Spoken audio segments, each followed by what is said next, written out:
Hello, everybody. Cameron, you scared me there. I thought you were screaming for help, buddy. Hope you're doing all right. Yeah, thanks, Praful, for reminding me because something was wrong with my audio setup. So, thanks for that. We got some music going on in the background now. Switch it on over. How is everyone doing? Typo? Yeah, assumed so. We're all good. As long as you don't need help, then I'm glad. Hey Veer, hey Bodhi, hey Slate. Slate, first one with the crown as well this time around. Still have to figure out what that means, but hey. Hello Lily, hello Mike, hello Bruffle. Am I? Oh.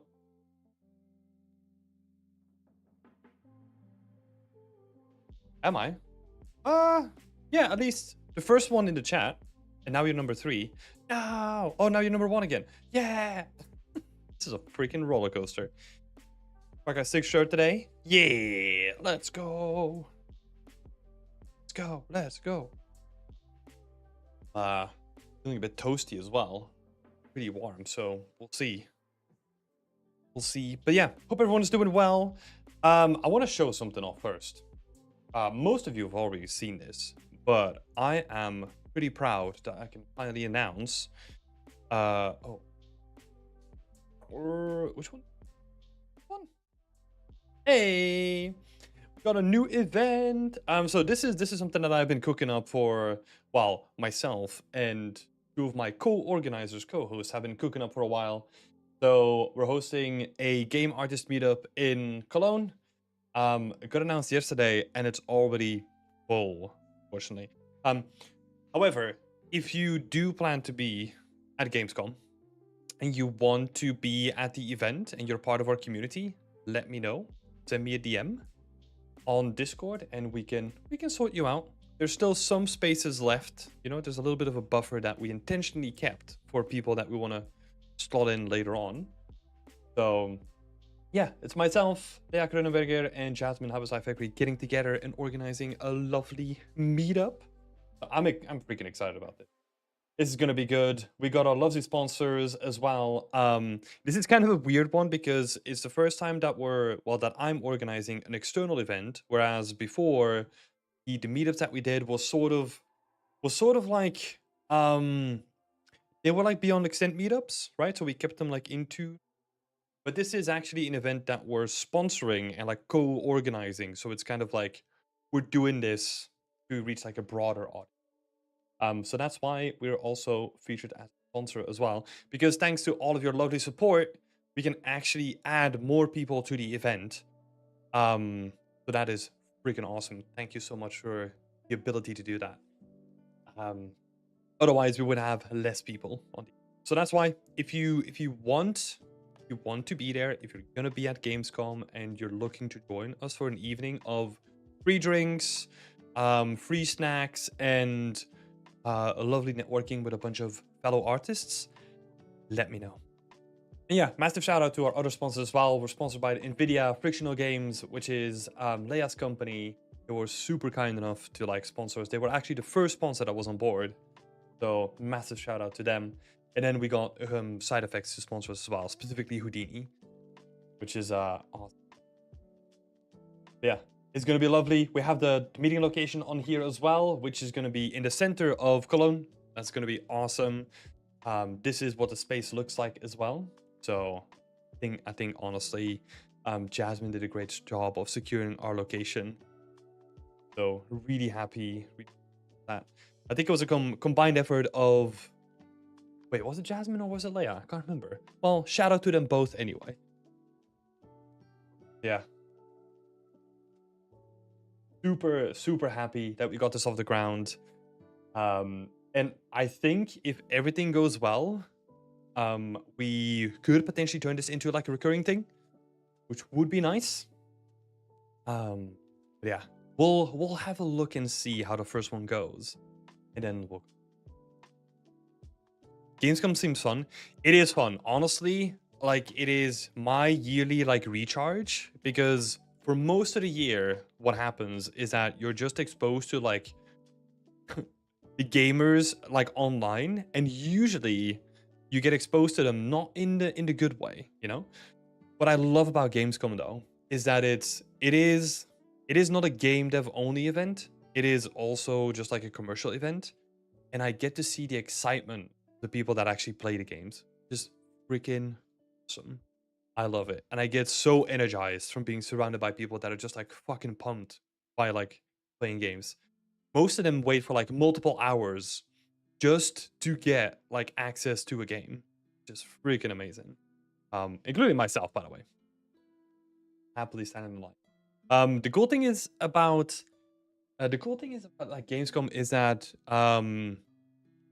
when you have an industry pass, so when your company sponsors you or when you run your own business, like Beyond Extent, we get to go in like a day early, and it's only business people, which is awesome. So you basically get like early access to like the conference, and you get to play all the games and all the stuff you want. You get to hang out with fellow devs, and there's usually like a bunch of parties around it as well. But yeah, we found it like quite a good opportunity to host something that was more specific to artists, because there's a bunch of really niche meetups, and there's also like after parties from big companies, but there was nothing to bring like artists together. Why? So yeah, I just wanted to show this off. Again, massive shout out, big thanks to all our sponsors, and to Leia and Jasmine for helping me co-host this. This is going to be freaking awesome. It's going to be on the 20th of August, so a little bit over a month. But yeah, you're going to be there. Forward to seeing you around. Yeah, just wanted to get that out of the way. I'm freaking excited about that. It's going to be good. Online gamers do be negative. I think so. I think it's just because it's a whole negative, the negativity that spreads faster than positivity, right? That usually means that yeah, a lot of the conversations about games is always with like a negative spin. So most of the time, like I just ignore it and I just stay to like the business side of things, like GameIndustry.biz or any of those other outlets, and I just get my news from there, or maybe the occasional thing on YouTube. But for the most part, I feel like most gaming journalism, or the stuff that I get to see, is either like really interesting technically, like Digital Foundry, for example, or is just like pretty negative and just like, I don't know, it seems like they have a vendetta against the industry. There's no in between, which doesn't sell. Yes. Yeah, I'd rather stay in my lane and be happy. I think that's honestly fair enough. I tend to do the same thing as well. It's the 2009 game looks better than a 2025 game for me. Also trashing on Unreal Engine 5. Yeah, I think there's definitely some concern to be had. Hold on. Nacho is.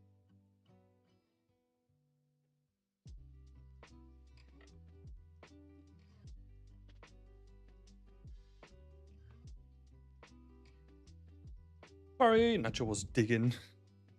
Shouldn't be doing that. But yeah, about that topic, like there is a lot of stuff that we need to do as devs. We need to do better. But the weird thing is, and I think this is honestly the biggest conundrum, right? Is that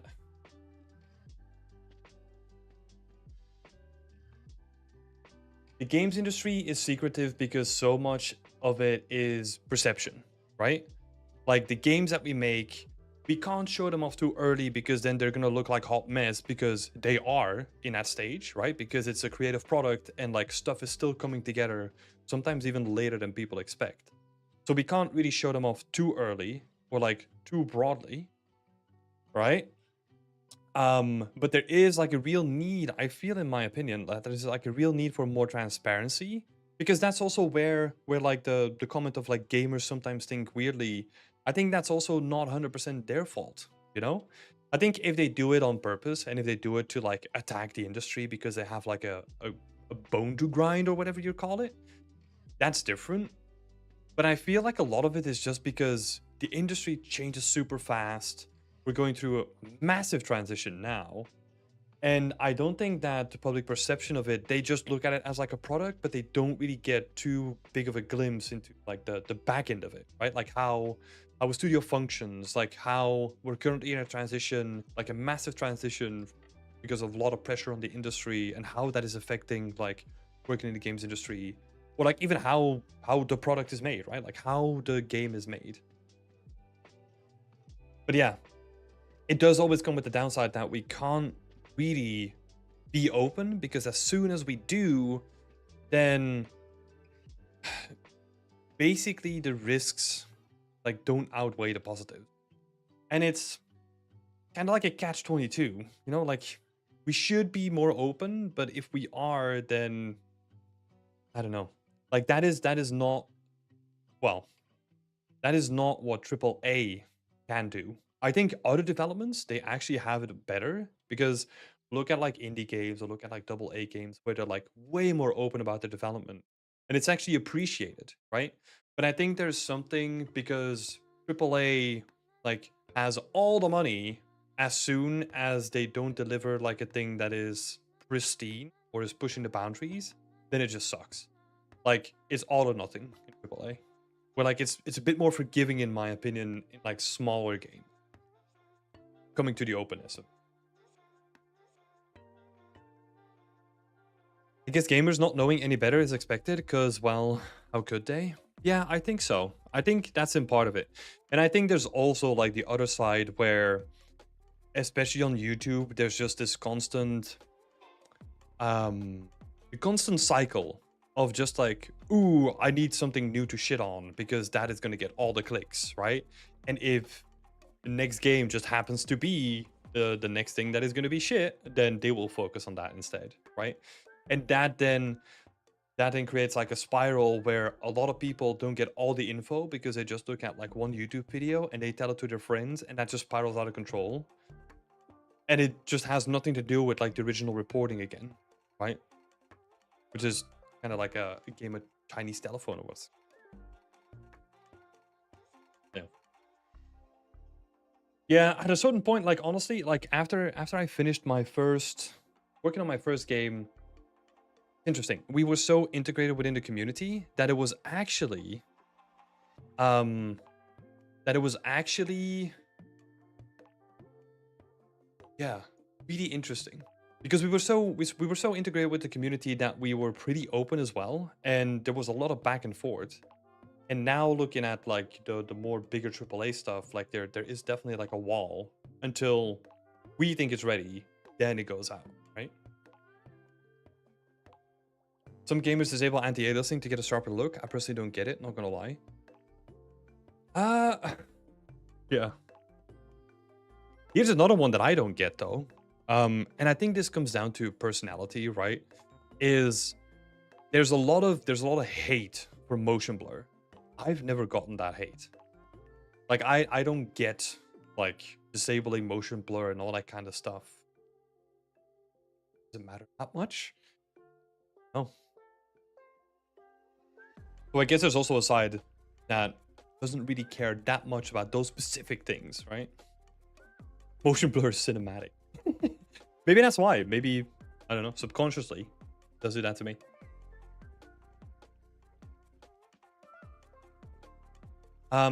It feels worse now that the consumer side game journalism is more content creators, not journalists.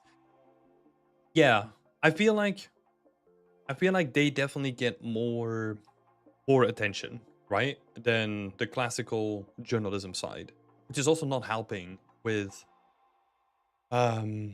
yeah, the perception of people, right? And then you have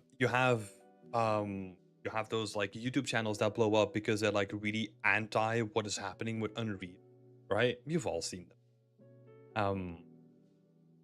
And I think they're also just playing the game from their side, right? Like they feel very into that world, but it's just because they have such like a negative view on things that I think it just like engages people more.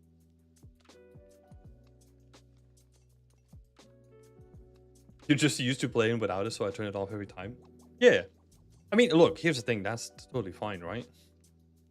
Or like, that's the reason why options exist. Like, you get to tweak it. But everything seems to turn into like, it's this big issue now, but it's not.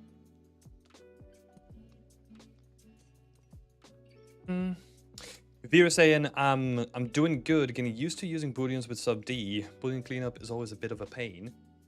Oh yeah, that is true. Like, at a certain point, you're gonna get better at using booleans though, and you will like see the topology before you start doing the booleans. It helps you like clean up stuff. But yeah, that's cool. What has been happening this week for me? I think most of it was just spent on getting all the final bits of polish for the meetup done. And then also I've been doing like little bits of like backend stuff, which is not like really important. It was just like some automation stuff that we have running in the backend, which needed to be fixed for a while.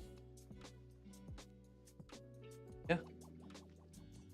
It's been a chiller week than last week. I think the weekend was good to kind of have a break from it all because it was pretty intense doing the full-time job and then also applying and going to interviews, kind of stuff. So it's been a little bit intense, where this week it's a little bit chiller. Good. But yeah, so a quick introduction for the people that are new. This was just sort of like an introduction ramble, right? We just get to talk about stuff, which is awesome. But what this usually is I take like 2 weeks, 2 hours, like every week, like sorta. I think usually we'll run over anyway. But I take my time to go through the community's work in progress posts, and then people can tag me whenever they want to be included in the stream, and then I'll give a bit of feedback. So that is what this stream is all about. If you are not participating but you want to ask questions, feel free to do so. I mean, I've been in the games industry for almost like 10 years now, so feel free to ask me anything about the games industry, whether you're trying to get in or I don't know, anything else that comes up. Feel free to ask away. And then we can chat about it in the Right, so with that being said, let's dive into some feedback. Right, where are we beginning? Get Discord up as well, so context. It's always good to decompress a bit. Yeah, I think so too. You need to. I'm going at it then. Let's see. How many people do we have today? No. Let's see. Okay, let's do this. Let's try this thing again. Who is in the chat and wants to go first? If you raise your hands or say me or whatever you need to do to get my attention, we'll do it in that order. Because then at least I know who is in the chat, and then we can kind of go from there. So Dennis is first. Hey, Dennis.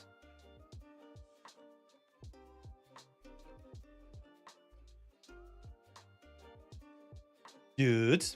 And then we got Sulan. Thank you so much for raising your hand, Sulan. Then we'll go with you second. Not me. Okay, so we're not talking about Megval's work today, which is good. We can just close that one then.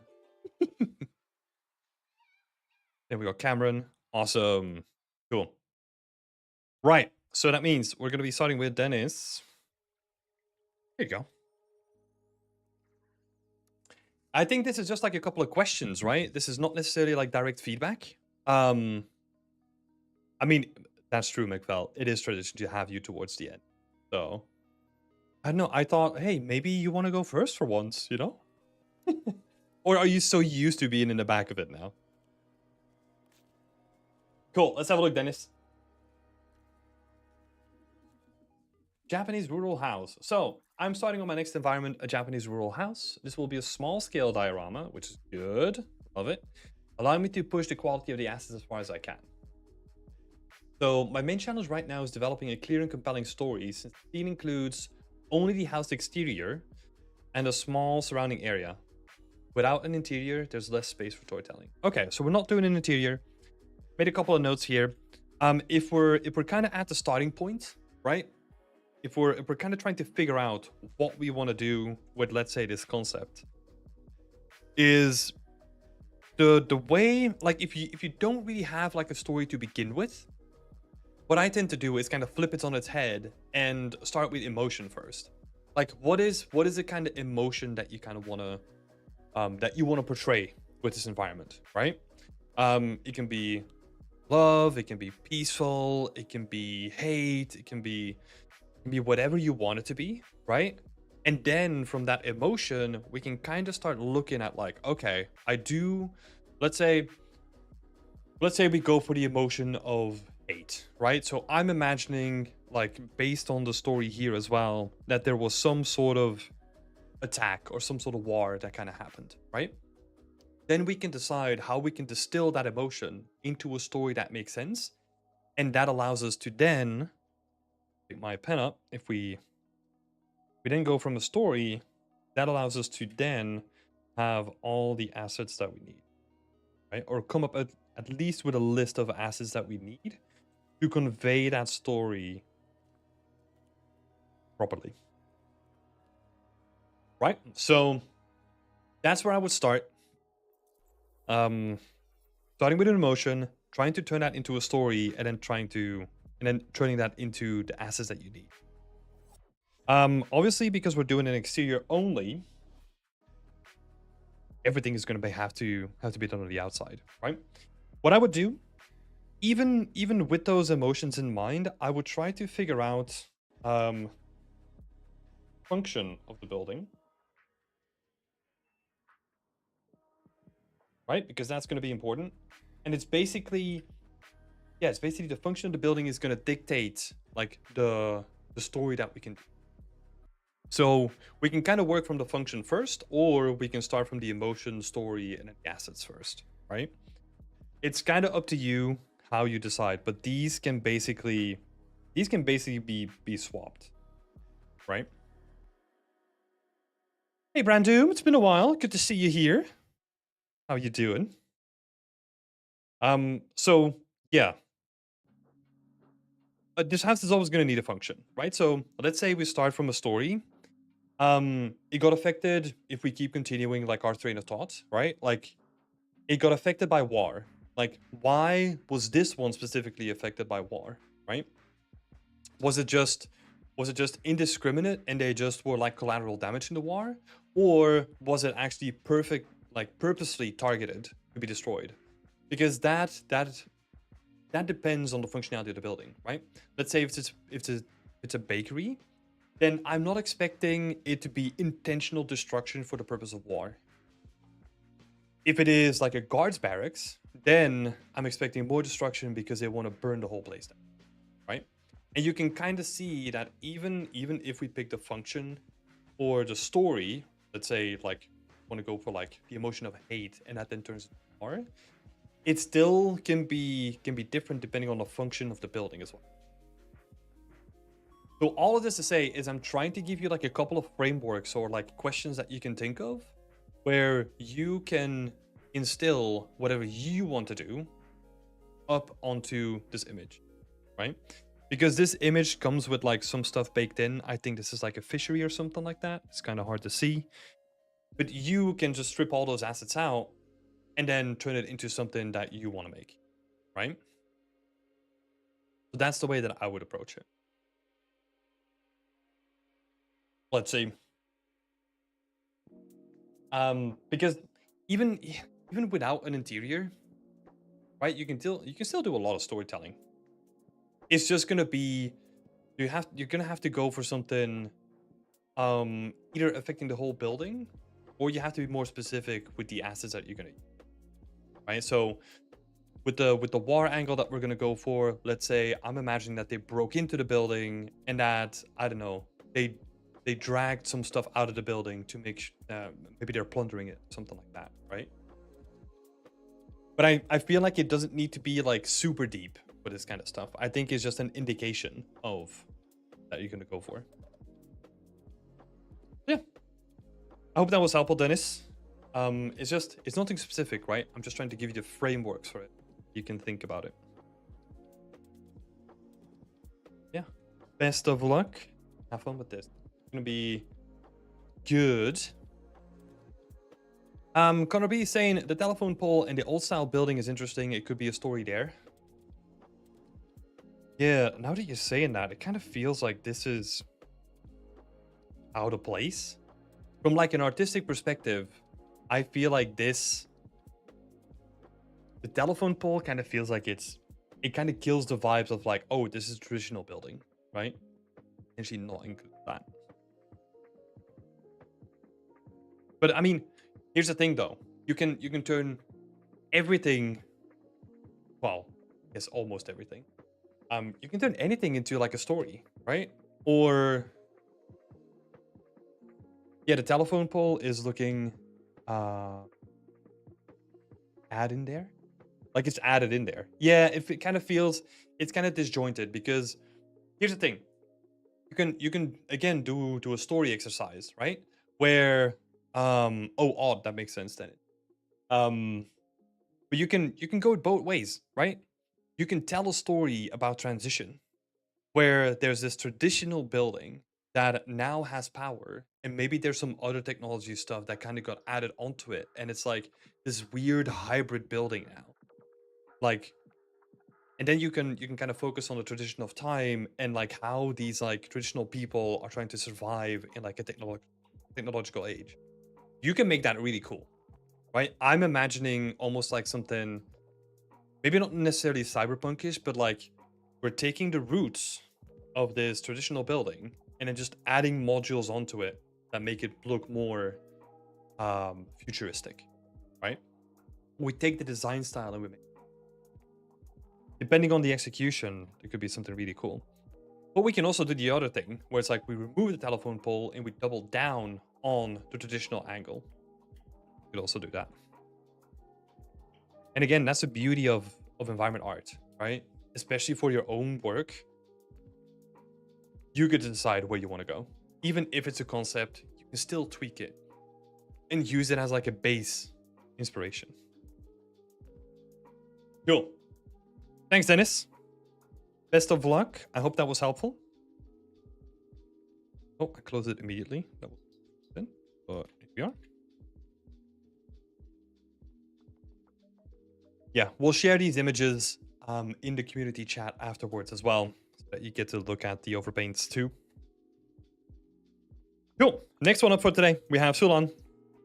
Sulan is working on a train, specifically an Ichigen RW MC7000 series. Okay, cool.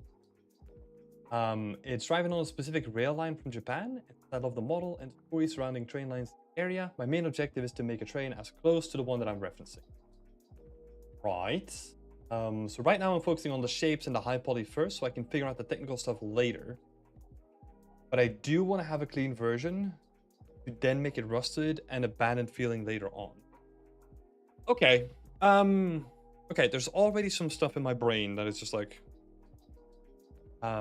percolating. But let's continue reading on.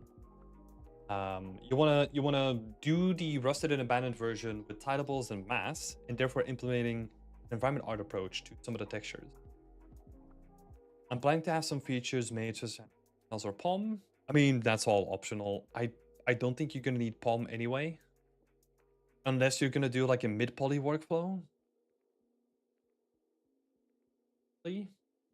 Before like the small rivets and stuff. But POM is not necessarily going to be that useful unless you're going to get up close. But that's more of a detail. So I'm open to try and implement other optimization techniques to help better. Okay. And then right now, I would love to have feedback on shape language and the visual approach in general. Cool. So honestly, I had a look at the shape language already and like how the shapes conform. I think it looks really, really good. Yeah, don't really have anything to say. I feel like some of the shapes might be slightly bulkier. For example, this shape here feels like a little bit less integrated than it kind of looks here, right? It feels like more of like a small angle instead of just like a chunky bit on top of it. guess you have, oh, the way that it's doing it, it's kind of like it sits on top of it.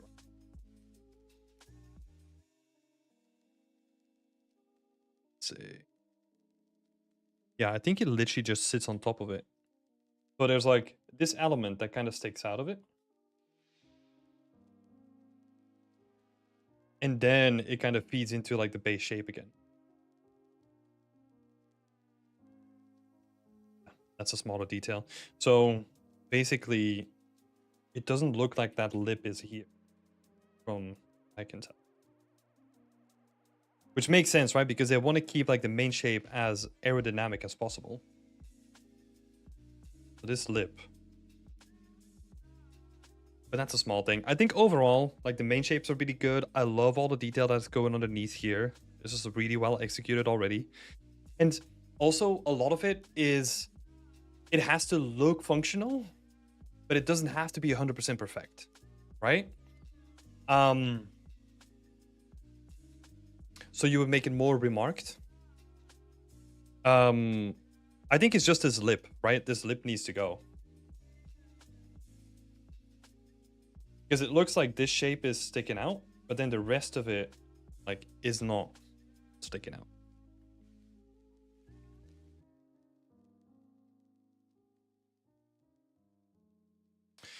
It's small stuff. Yeah, like I was saying, like this stuff just needs to look functional. It doesn't need to be 100% accurate. You just have to get like it needs to read as if it's functional, right? That's the main thing. Cool.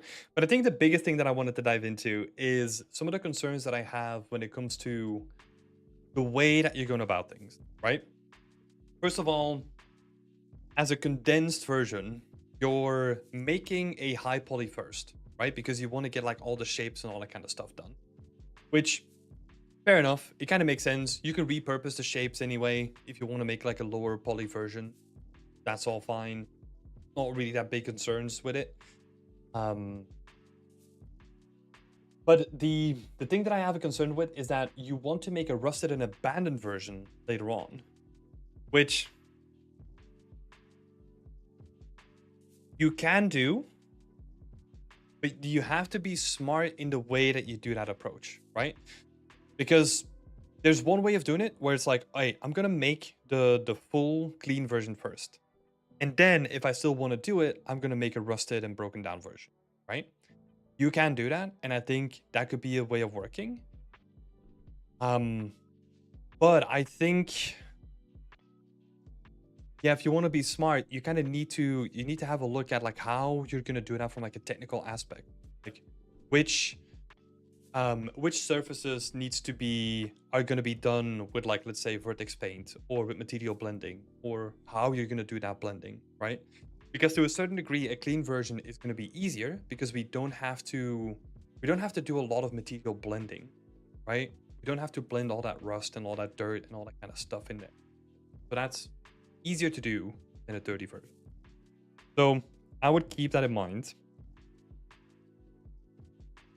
Or I would honestly, in your case, just do the clean version. Right? Like, don't even think about the rusted version, because this is going to take a while to make it look really good. And then you're going to have to do a second pass on everything again to make it destroyed and rusted. And I feel even if you want to do that, you might have to change the mesh as well. Because I feel like if you're just going to retexture the thing, it might actually be worth doing an additional modeling pass where you use the model that you have and just dent it up and like kind of make it destroyed or kind of bent up and all that kind of stuff. And then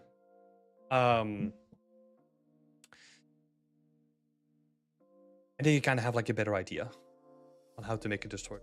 Or that's gonna be way better looking than just doing like a texture repaint.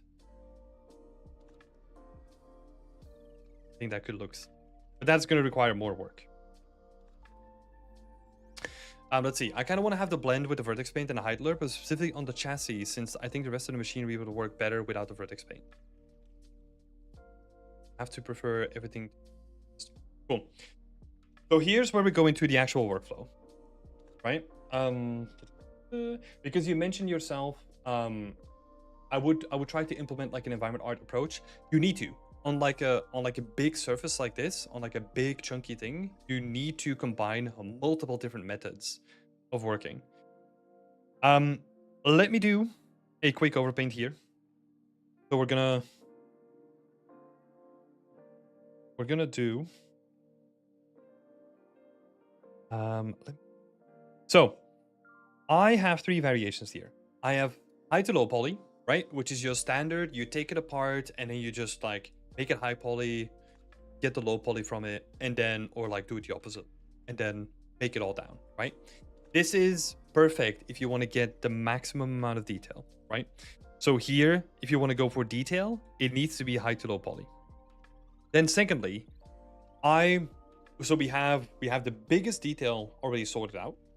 Next, I'm gonna look for the least detailed piece, right? Usually these are big surfaces. That's where we can go in with tilables.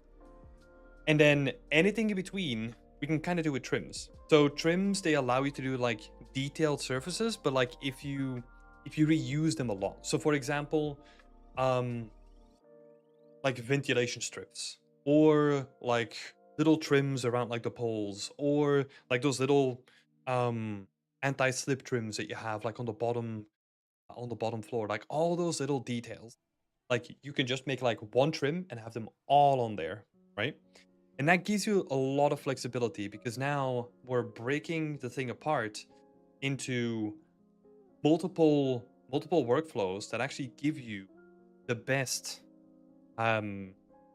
blend between uniqueness and customizability. So let's do a quick exercise here.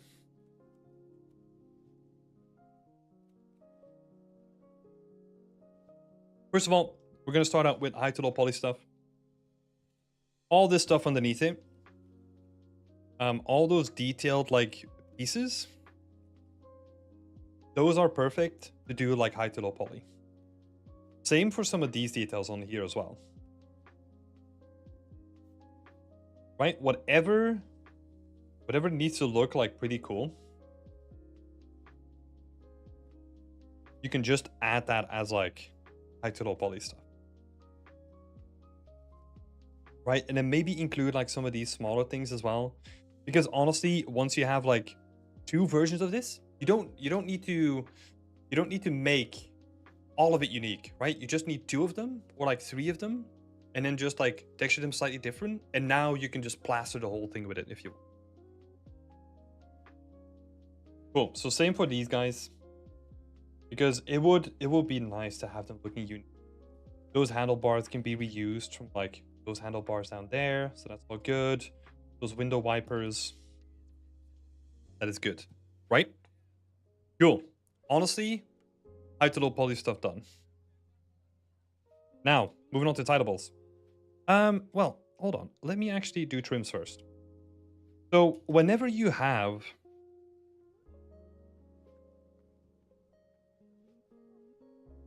let me see.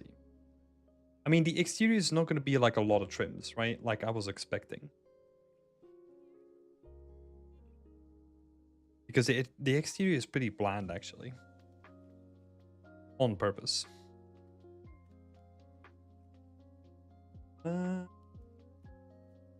Yeah, let's say even where you have like those little lips around the doors, right? Those little lips, those little trims that kind of go around the windows, you could potentially make those as trims as well.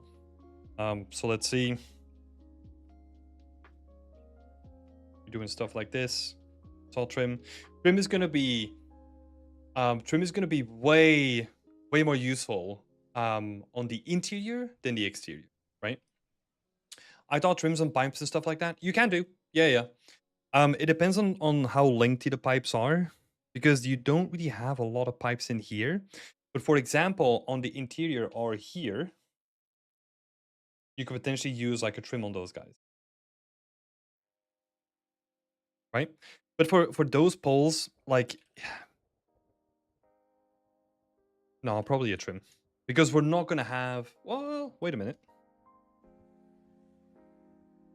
So this is an either or situation. Where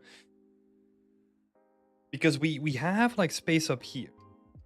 Oh no, we have big metal surfaces inside as well. So you're gonna have a big metal trim or like a metal tileable. So this is basically a question mark, whether it is a trim or a tileable. It depends on what you need. I think you're gonna have a tileable, so then it would make sense that this could be a tileable as well. Because you're gonna use them on these ones too, right? They're bigger surfaces, so they're gonna require a tile. If you have smaller pipes on the undercarriage, yeah, so stuff like this, that could be a trim.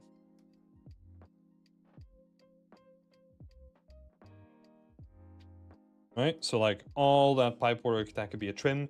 And then all those like smaller bits,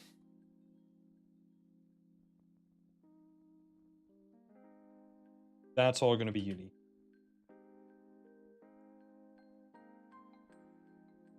Because what you're going to be doing with all this stuff is you're gonna just basically just add them all onto like a giant atlas of stuff.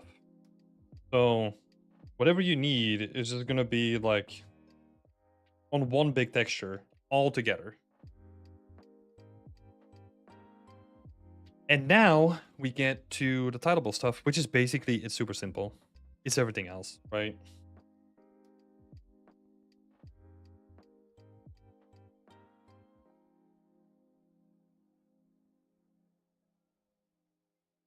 Super simple. I think most of the other stuff can be tileables.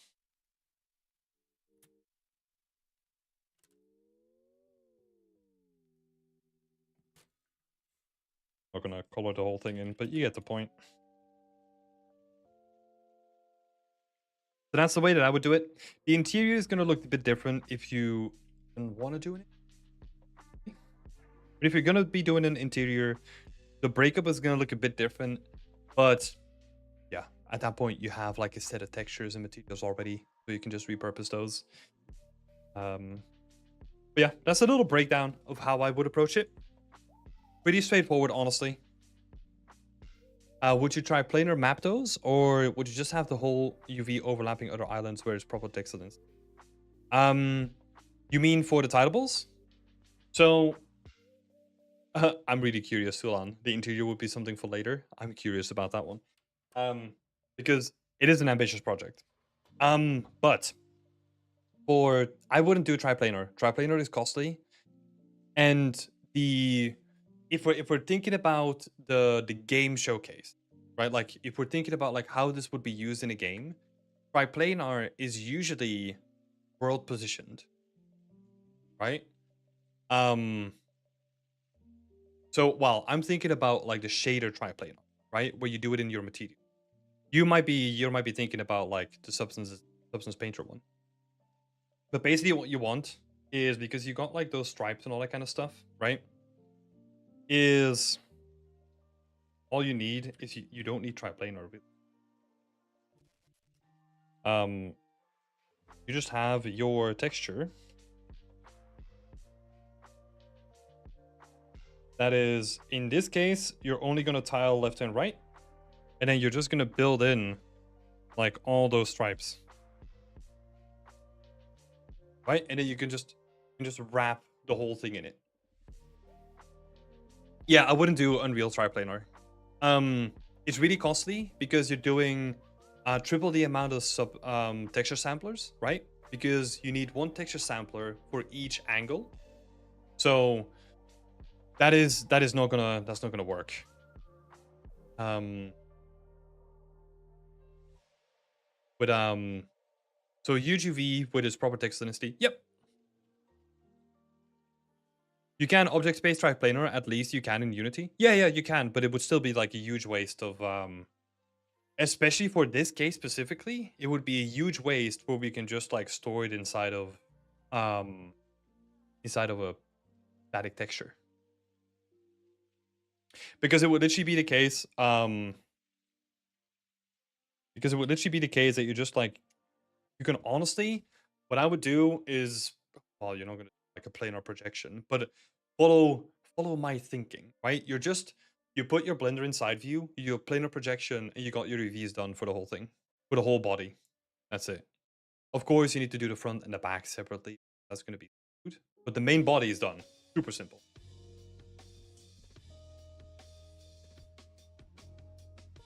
Super simple. That stuff is going to be fun. This is okay. So this is the sort of stuff that you could do in Unreal, right? Where you, instead of, well, for the clean version, this is what you could do in Unreal, right? Is you make this texture as a mask instead, and then you color it inside of Unreal, right? So you have like your first color is going to be yellow, and then your second color, that is something that you can do in Unreal, right? That's super cheap, super easy to change, super easy to set up as well. That is something that you could potentially do. Well, here's the thing. Here's the thing why I said for the clean version. Because whenever you want to do like rust variation and you want to get like more details like on top of the body,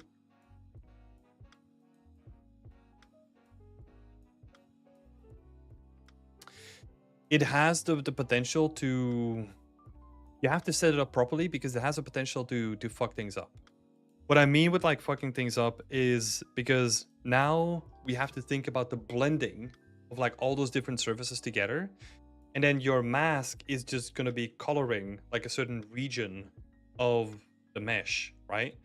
We have to account for those transitions and all that kind of stuff as well, which usually that's where it gets a little bit trickier. Well, you're, for the normal to be chipped off a little bit, you're going to have that regardless, right? That's where you can do like a little bit of a high blend. You can also use, okay, I've just done this in like, well, just a couple of weeks ago. I've just done this. I think what you can do is you can take other information. What information was I using? So there's a technique where you can use an input texture, offset the pixels, 1 pixel down, 1 pixel to the right, and then blend it with itself again, and then you can create like a normal map. It is a really cheap way to kind of then use that as like a normal map. I'm explaining it like really quickly. There are tutorials of this online that are like really helpful. But there are some cool tips that you can do. But honestly, that is more detail work. Cool. So this is how I would break it down. And for the rusted version, it would be a combination of,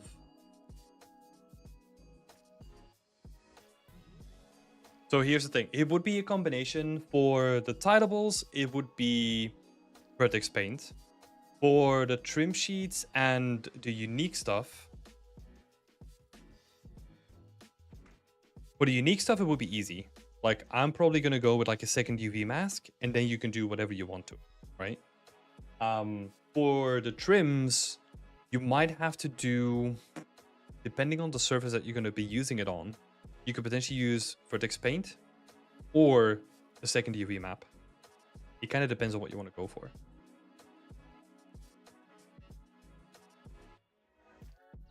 The only thing is that you can't use a second UV map on like that big of a surface, right? Because if you want to cover the whole surface and be within textile density, then you're going to need like a really big texture, and big textures for a surface like this, like, going to be too big for it. So that's why I'm kind of thinking about going for vertex paint in that. Yeah. Hope that was helpful, Sulan. Good luck with the project. It's going to be cool to see come together. Yeah, keep us up to date. Right on. Thanks, Sulan. Thanks for showing your work. Let's see. Who was next in the list? So it was definitely not Megfal. Okay, let's do Megfal first. Come on. I'm booting you up. I didn't even get time to prepare any notes for this one. Let's have a look.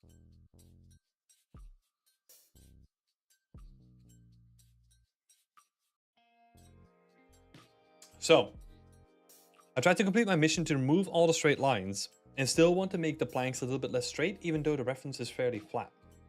How do props work currently in terms of texturing as well as shapes compared to last week? Okay, I'm gonna have a look at that. Do you like what I'm seeing already? And then the second question is, as for the planks, I added some areas where there's no or less noise, like you suggested. Do the planks work currently? The detection quality. Let's have a look. So first things first, let's have a look at those assets. I like what I'm seeing already. We're getting some really nice organic looking variation.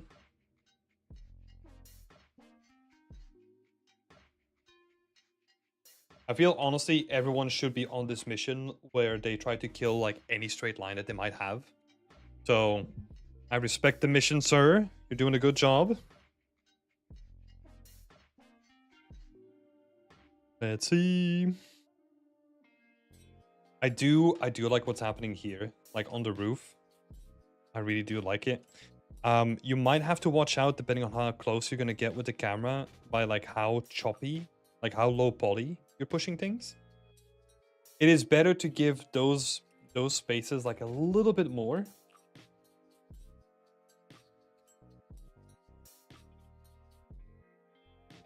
Like just those edges, you kind of want to push them just a little bit more so that they don't just look like a poly sticking out. Especially based on the camera distance, right? Same thing here, especially in areas where there's going to be a lot of contrast between like white and dark, like white and black values. It's going to be really noticeable. Need some more time spent on the roof. That's good. Point it out. Cool. I like what you did with the silhouette. I think one thing that maybe we weren't really clear about last time, I don't know if I brought this up, but I like what you've done with the shape already, right? It kind of feels like more organic, which is nice. So that is good. What can be improved is like the edge though. Especially where it kind of breaks down into those spaces, you kind of want to see that there's like a thicker lip. We always go from like a thick lip to like a smaller lip. That's kind of what you want to see, right? Like that transition.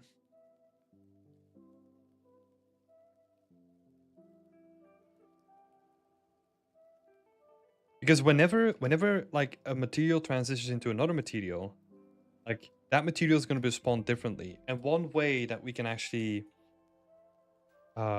make that noticeable is by potentially keeping this sharp edge, but then as soon as the paint is off, like it turns into like a thicker edge, you know? And then goes into like a smaller edge again.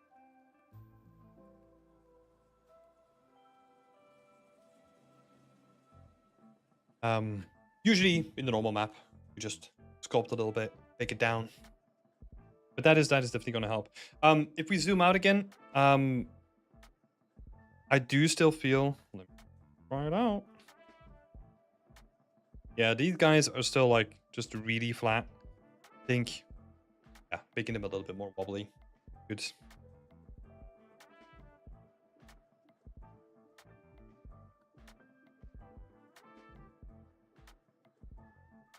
We're calling it more wonk. Want to see more wonk? Let's go. Yeah, really solid progress. I love what's happening here. You know, it feels handmade. It feels handcrafted. Just that slight variation, right? Maybe exaggerated at the bottom because it feels like it might. Well, no, there's some difference there. Oh, one thing that I'll bring up. Maybe we talked about this last time, but there is. Did I bring it up last time? I can't remember. Let's say you have an asset and you decide like, hey, I want to make it look like less 3D. What I'm going to do is I'm going to rotate it just slightly, like 1 degree. right? And I'm gonna illustrate my point here.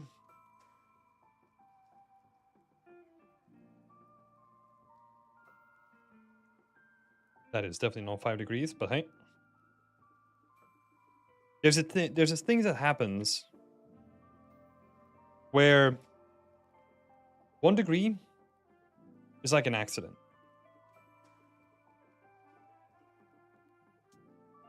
But 5 degrees is intentional.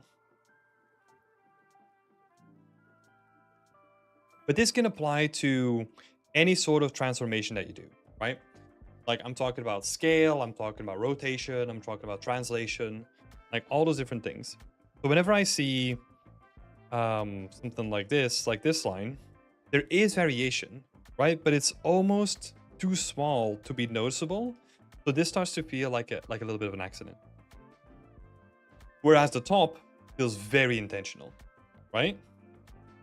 That's what I mean. So top variation here looks awesome. But I think at the bottom, it can be exaggerated just slightly more. And I know we're getting like pretty specific here, right? And it also probably depends on the camera angle a bit too, but yeah, just keeping that in mind as well. Right. Good stuff. Yeah, honestly, solid update, McFall.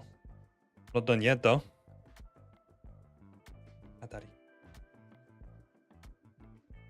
So, texturing. This could be some good advice for everyone here. If you want to get advice on texturing, it would be helpful to see like the individual channels.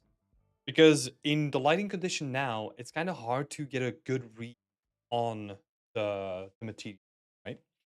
So if you want specific texture feedback, it would be good to have a couple of samples from the different channels, like roughness especially, that's going to be an important one. And then base color would be another one too. But yeah, I think they're looking nice. I have a wobble parameter in the tool now. Hell yeah. Sounds awesome. Also, a reminder for people that are just jumping into this chat. First of all, welcome. And also, like, feel free to ask me anything about game dev. Maybe about oh, thanks, Slate, coming in on time. But yeah, feel free to ask any questions about portfolio development, working in the industry as an artist, or working in the games industry at large. To ask me, like Slate is doing. So Slate is asking, is it acceptable to spend a lot of time on the first portfolio piece as a part of the learning process? How long is reasonable for creating the second piece? There's no set time, right? Because it depends on the scope and the scale and also what you want to learn.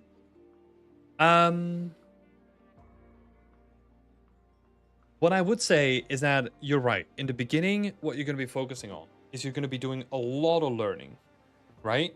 So usually you don't want to pick a long project because you learn so much that by the end of that project, you want to redo the things that you did in the beginning because you learned so much cool stuff, right? So in the beginning, especially, it's more effective to do a bunch of smaller projects and learn a bunch of stuff in those smaller projects, get them out there, and reduce the amount of treadmilling that you have to do, where you're just doing stuff for doing stuff's sake. For example, an example that I love to bring up is you're building a big environment. A lot of that environment is just honestly doing the same thing over and over, right?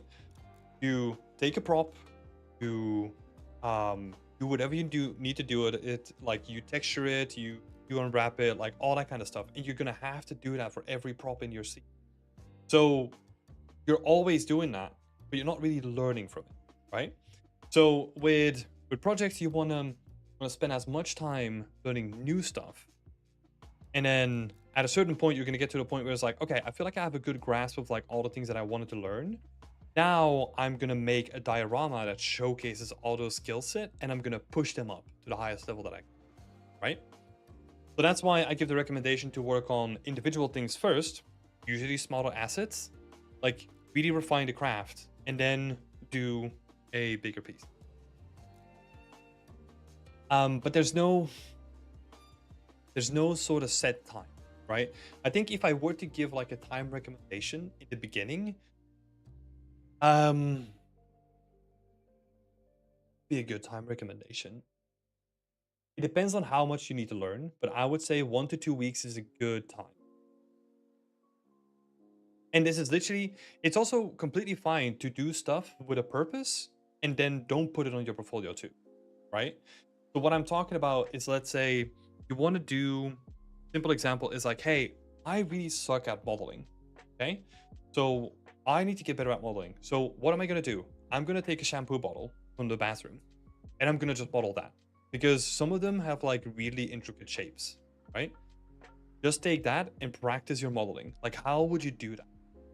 But to my previous point, like if the goal of doing a portfolio project, or like doing that exercise specifically, right, where you want to get better at modeling shapes, then going through the texturing and unwrapping and presentation, that is just a waste of time, because that's like not part of the thing that you wanted to get better at, right? And you want to kind of keep it to like, hey, I'm just gonna model this bottle for 1 day. 1 day, that's it. Give myself 1 day, 8 hours, let's go. Let's say you're all the way in the beginning, right? Give yourself that time. Cool. Done that. Learned a lot. Cool. Next thing. Because that is a more efficient way of learning a bunch of skills in a shorter amount of time than it is to then also try to do everything else that you might have already been good at. Yeah. Good question though, Slate. Mikhail is asking for the texture questions. Do you want them in Unreal or in Substance? Unreal, please. Always give me the stuff where you're going to render it. Because otherwise, it doesn't really. I always want to see as close as to the final renders that we can get, or like where the final presentation. Cool. Next question then. For the planks. Next question for Mikval. As for the planks, I added some areas where there's less noise, like you said. Planks work well currently with the texture. I think they do, and I think especially looking at that, feels way more balanced. I think the texture does help a lot though in that case. Yeah, I do like what I'm seeing. This one can kind of use the same sort of treatment because, again, it's very uniform, right? Whereas with this one, you kind of get like some nice variation in the surface itself. It's really good. This is actually a great example.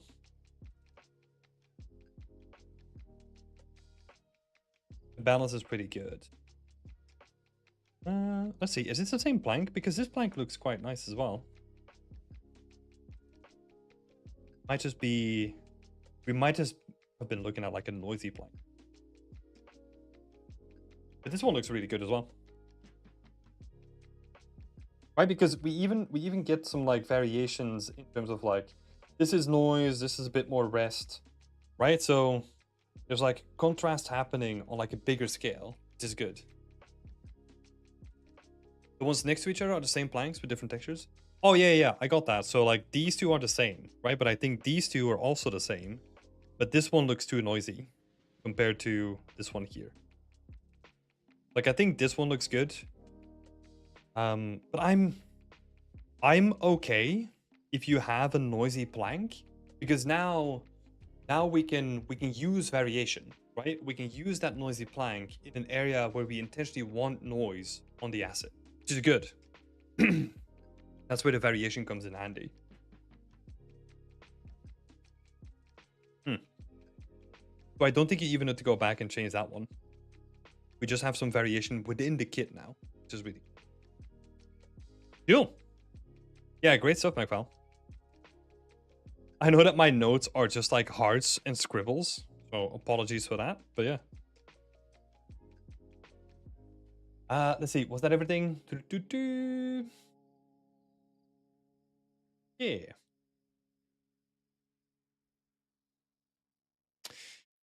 Oh, hey, Benji. Yeah, I saw your comment. Did you send me an email for that? Because the link should honestly work. Like, I don't know why it wouldn't.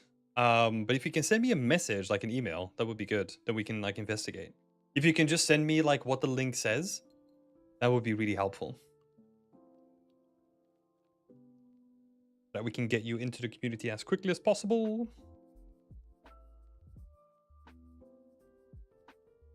Yeah, thanks for coming in here and bringing that up.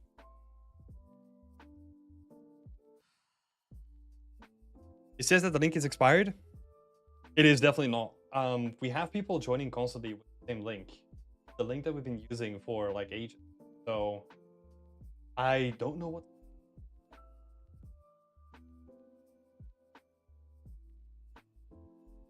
Yeah.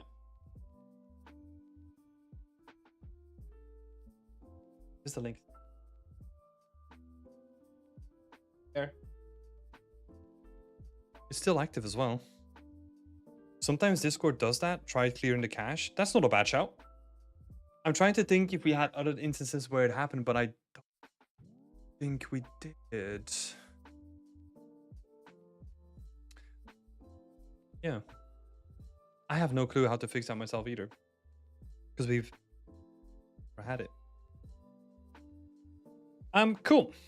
Let's jump on over to the next one. There's someone else in line. Quickly scroll up here. Cameron. Cameron is going next. So this was basically 2 questions, right? There was nothing really about like the feedback. I just wanted to bring this up here, which the render is looking really good. So yeah, great stuff on that. Maybe the first thing to talk about is like the index of refraction. I know that like it is definitely not like real world value. You just have to trust your artistic eye. And if you have to set it to like a really low value, that's what you need to do. I think just seeing it in like the bends of the glass is kind of what you want, right? That slight distortion. It's fine.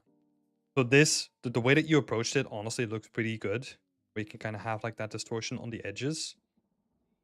That's all you need. So I think you've done a good job on like getting like a great looking refraction on this object.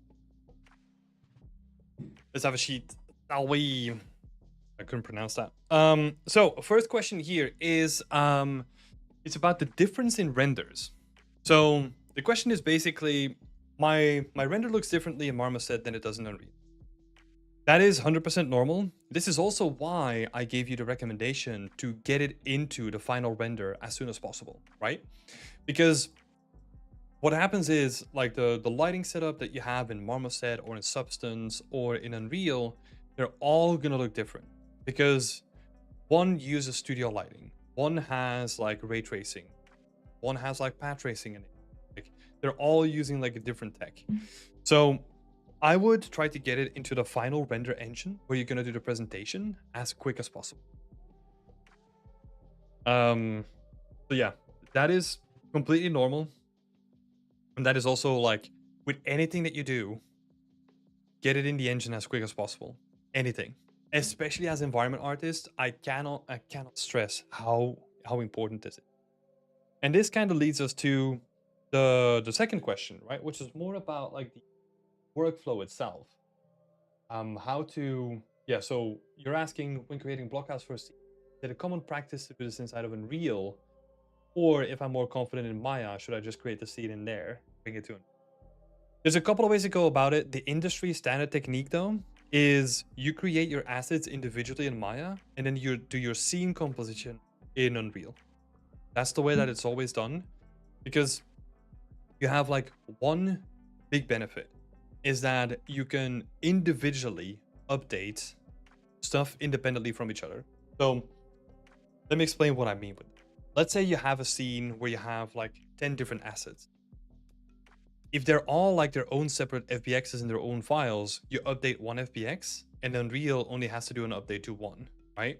If you have them combined to like a single FBX, at a certain point, like the amount of like material instances and like the material slots and all that kind of stuff is just gonna go crazy and it just becomes really, really unwieldy.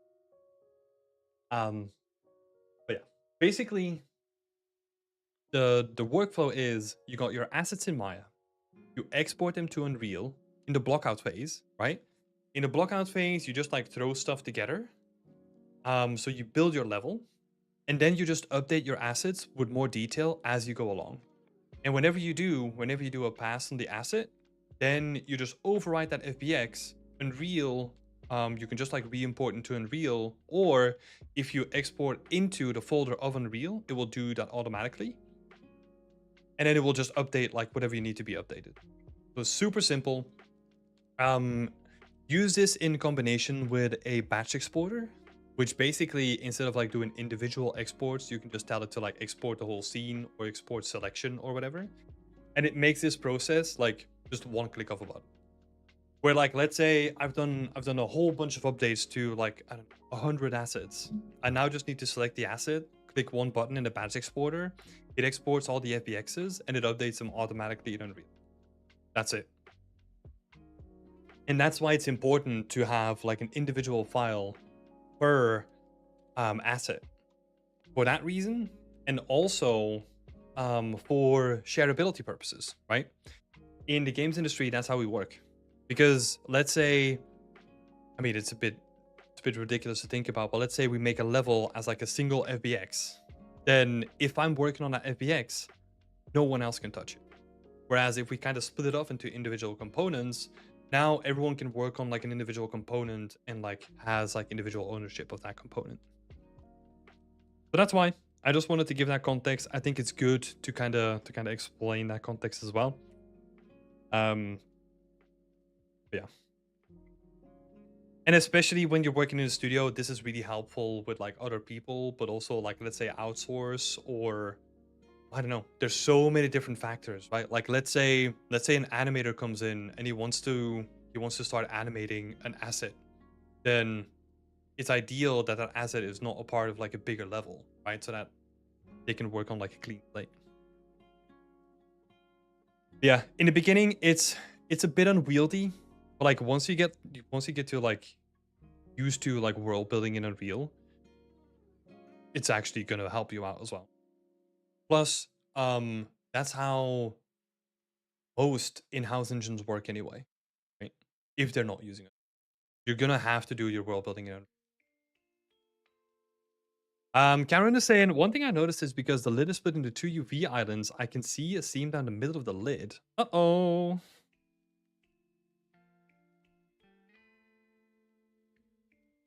See a seam down the middle of the lid? Is that like in these images?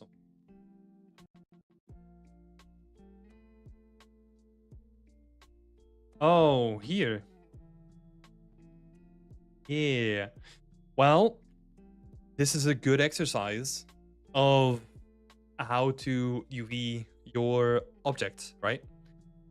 You don't really want to do like a split down the middle. You usually want to hide it in the corners if possible. Especially on things that are going to be so in your face. I will say though,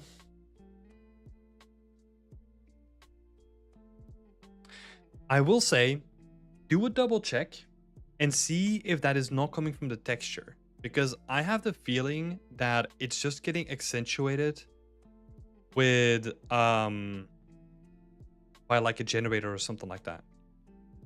So look at your texture stack that you have in Substance Painter and see that is doing anything. We'll split down the middle to help boost texel density. How big is the texture? And what texel density are you going for?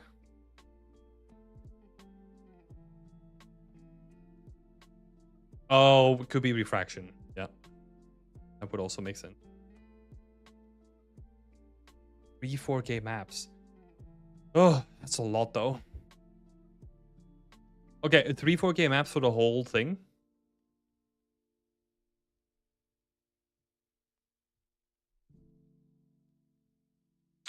Yeah. I mean, that is a lot. I know you're going for high quality, but that is a lot. So the body, the lid, and the turntable. Record.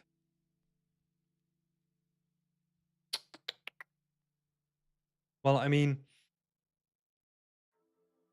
it's honestly too late to worry about that now. Right? For next time, I would definitely make sure that try to cram something like this into like a single 4K if you can. Because I mean, it kind of depends on how you explain it, right? You can be like, hey, look, this is gonna be like the hero prop for the scene, which it is. Then 3 times 4K textures might not be too bad depending on the kind of game that you're making, but it is still a lot. Like 3K 4K texture maps that is a lot for like a small object like this. Yeah. Just something to keep in mind for next time. Cool. Yeah, you were also asking just for a jazzy portfolio piece rendered in Unreal. Well, here's the thing though, right? Like I know you want to make things look sexy, right? But there is a threshold where like too sexy becomes a hindrance for actual game development. I cannot make a good case, and I'm even struggling saying like what I said before, right? Like I cannot make a good case where like a final player needs to have like 3 4K maps in any game, really. Like sometimes what I do is I make an exception if it's like a cinematic asset, right? Where it's like prominent in like a cinematic for a game trailer or whatever. But yeah, it becomes hard to do that for like just a final play, you know? I just noticed this as well. If you are adding like 3 4K maps, without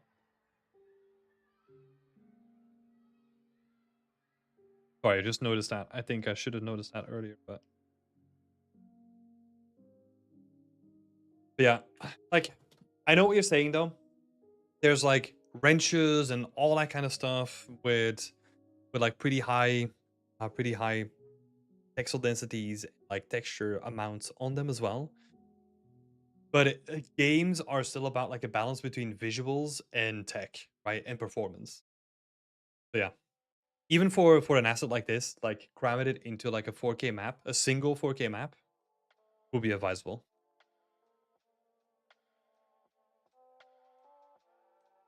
I can see that I've optimized the topology, but then decided to use three times 4K maps, almost counterintuitive. Yeah, exactly. I mean, look, like it's almost like, okay, if you're going to go for like maximum quality, like don't be afraid to add like more edges, right? I mean, I'm not really looking at the topology because most of it, honestly, most of it does look really clean and smooth. But it's just those edges where they just stood out. But I think most of it, especially on the silhouettes, looks like nice and smooth, you know? Yeah, that was the only thing. So overall, really well done though. Really well done. Cool. Thanks, Cameron. Lovely to see this update. Let's see. Let's jump on over to Lily. I saw Lily here in the beginning. You have to freaking slow today.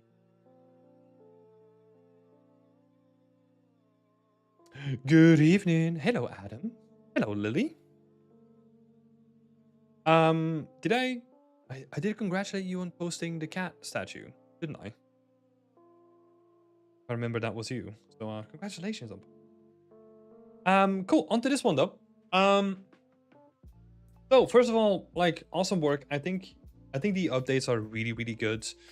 I did add like a couple of things that I wanted to point out. The first thing that really stood out was that the main ornament on top of the bar feels bigger here. Like you can see that on the emblem, right? Like how big the emblem is. Compare the width here. And if we were to translate that to here, you can tell that it's slightly smaller. You also got like the alignment of the floor where like the floor here kind of cuts into the middle of this arch, where like this arch here kind of cuts down the bottom of it. And then also a slightly smaller thing, but it's like you have this like really nice curve happening here. This one is like really nice and flowing, like shapes, right? And it kind of keeps locked into this space. Where here, it's we kind of need to refine that a little bit. Make sure that that like shape comes out a little bit better because now kind of like broken up. Oh, and also tiny thing here. I know we're being like nitpicky, but you have like this board brackets. I would just make them like a bit more chunky. Make them nice and chunky.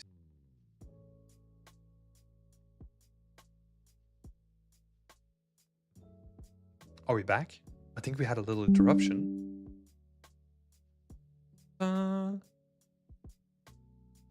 Okay, I think we're good. Let me know if we're good. Thumbs up in the chat. It's good now. God dang it. I didn't even notice that it disconnected, so I hope you heard most of it. Yeah, so the last thing that I was saying is the curve and like the chunky shapes, right? Like the bracket, making it more chunky. I think that would be good. Honestly, not too much more to add here. Because you were asking for feedback that would match the concept art better. But I think you've done a good job. Let's see. I did have the sign scaled up, but then the signs clip in the side gates, and I tried to raise the centerpiece upwards more, but then the roof doesn't match with the concept. But then the roof doesn't.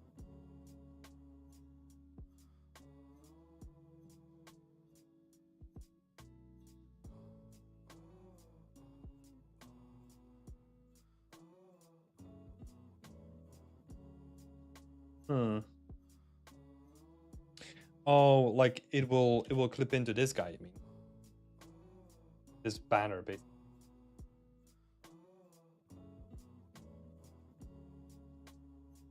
Oh, okay.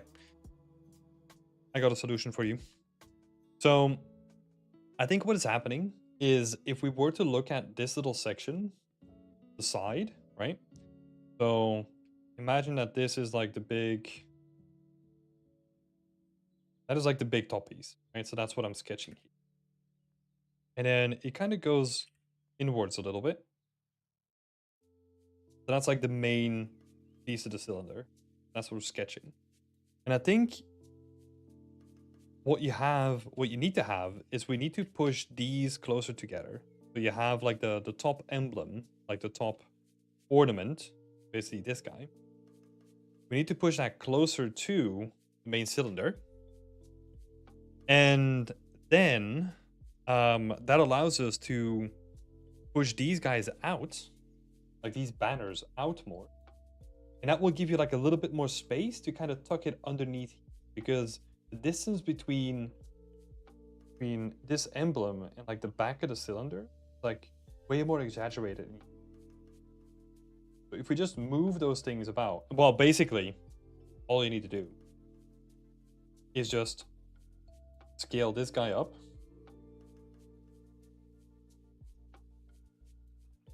Right, because it is pretty chunky. Scale that guy up. It pushes all the banners out a little bit, and that allows you to scale up the main emblem again, like the main ornament.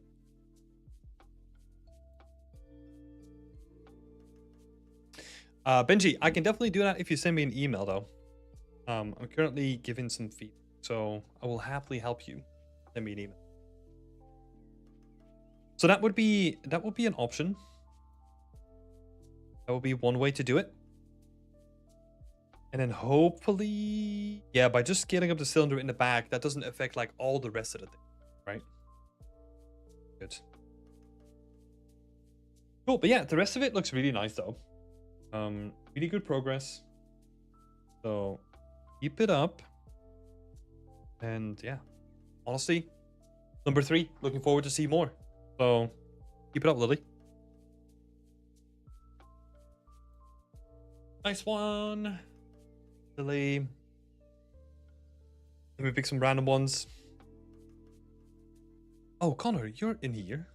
Did you raise your hands as well? Didn't raise your hands. Coward! I'm gonna pick you now. It's Connor time. Let's see. So Connor has one question. So I haven't had a lot of time this week, but I got the brick textures going for this. Everything else is placeholder. Lovely. It's looking nice though. Getting some shapes and some colors in. Good progress. Love it. You can go whenever. No, you're going now, Connor. You've been pulled in front of the line. Your question is, what is your opinion on the brick? I'm aiming to develop a look more towards detailed stylized, not really chasing realism. I'm thinking that the shapes might be jagged or muddy at times. Moreover, I don't want it to look like I'm at realism. I got a question for that, really, because what is detailed stylized? Right? And I mean this in a way that I personally have no reference for it. Because detailed stylized might be a whole variation of it. But I don't know what you have in your head, right? So when it comes to, especially when it comes to stylized, we kind of need to set like a definition for what that means. And again, you might have one already, right? No, you've not added your references thingy, so I can't really look at it. But that would be cool. That would be good to define your goal visually if you've not already done that. And then maybe share with me next time as well, so that we can be like pinpoint accuracy to like what detailed stylized means. That will be really helpful. Now, talking about oh yeah, reading this nice. I like what you got going on here. It might be lighting information, but I think it's too random for it. So I think you've done some like vertex paint setup as well. I think that's, I don't know. I loved it. Talking about the bricks though, I can still give you some like generalized commentary on it, right? I would be, first of all, roughness is like the most important texture that you can have your material. So be very careful with how you use it. I would start out with a base roughness that you have and then kind of deviate from it like slightly, right? But it kind of feels like you're using a roughness. Let me visualize this a bit. So, shut up, system. Oh, let me do my thing. It almost feels like we're currently using this range. I mean, I'm exaggerating a little bit, right? But this is the current range that we're using.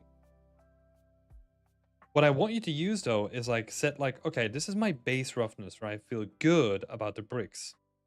And then depending on what's gonna happen is I'm gonna deviate from it in like a certain range. Right? So we kind of need to clamp the values. Unless we have something happening where it's like raining, where it's raining or it's affected by something else. Like rain is obviously going to make it shinier. Dust is then going to make it like less so. Okay.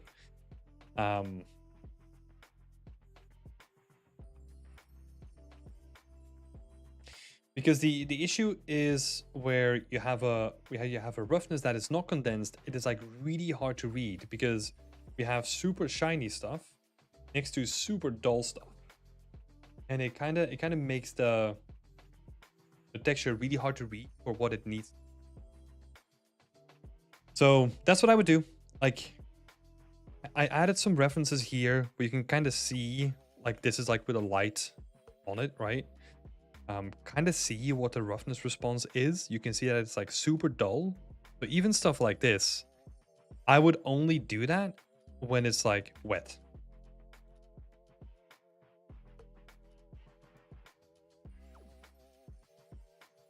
Or it has like water on it, something like that. But then I want you, it would be supported by something else, right? It would be supported by like, oh, there's like a water accumulation at the bottom of the wall, and there would be decals and all that kind of stuff to support texture feeling wet.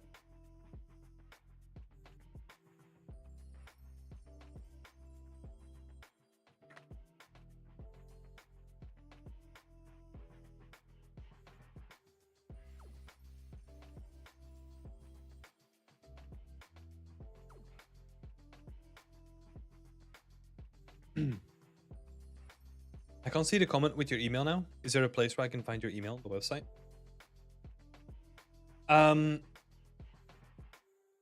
Let's see. Feel free to honestly reach out to me on LinkedIn. Let me see. There you go. Feel free to reach out to me there. Deadlock is the closest that I can think of. Oh, in terms of style. Let's see. I don't know what to call it, but it's more towards the line of stylized and realism, but the focus is on look over real, if that makes sense. No, I want you to look at visual examples, right? Because even those words, like they can still vary a lot, right? So that's where maybe if you can give like a game example, that could potentially be interesting. Yeah, Deadlock is the closest I can think of. Because even, I mean, you're saying like it's more towards the line of stylized and realism. It could still be a lot of games, right? Or like a lot of styles. Oh, you're pulling your roughness from your albedo. Yeah, you need to disconnect the two. Honestly, so in Substance Designer, you make your height first, right? And then once your height is done, then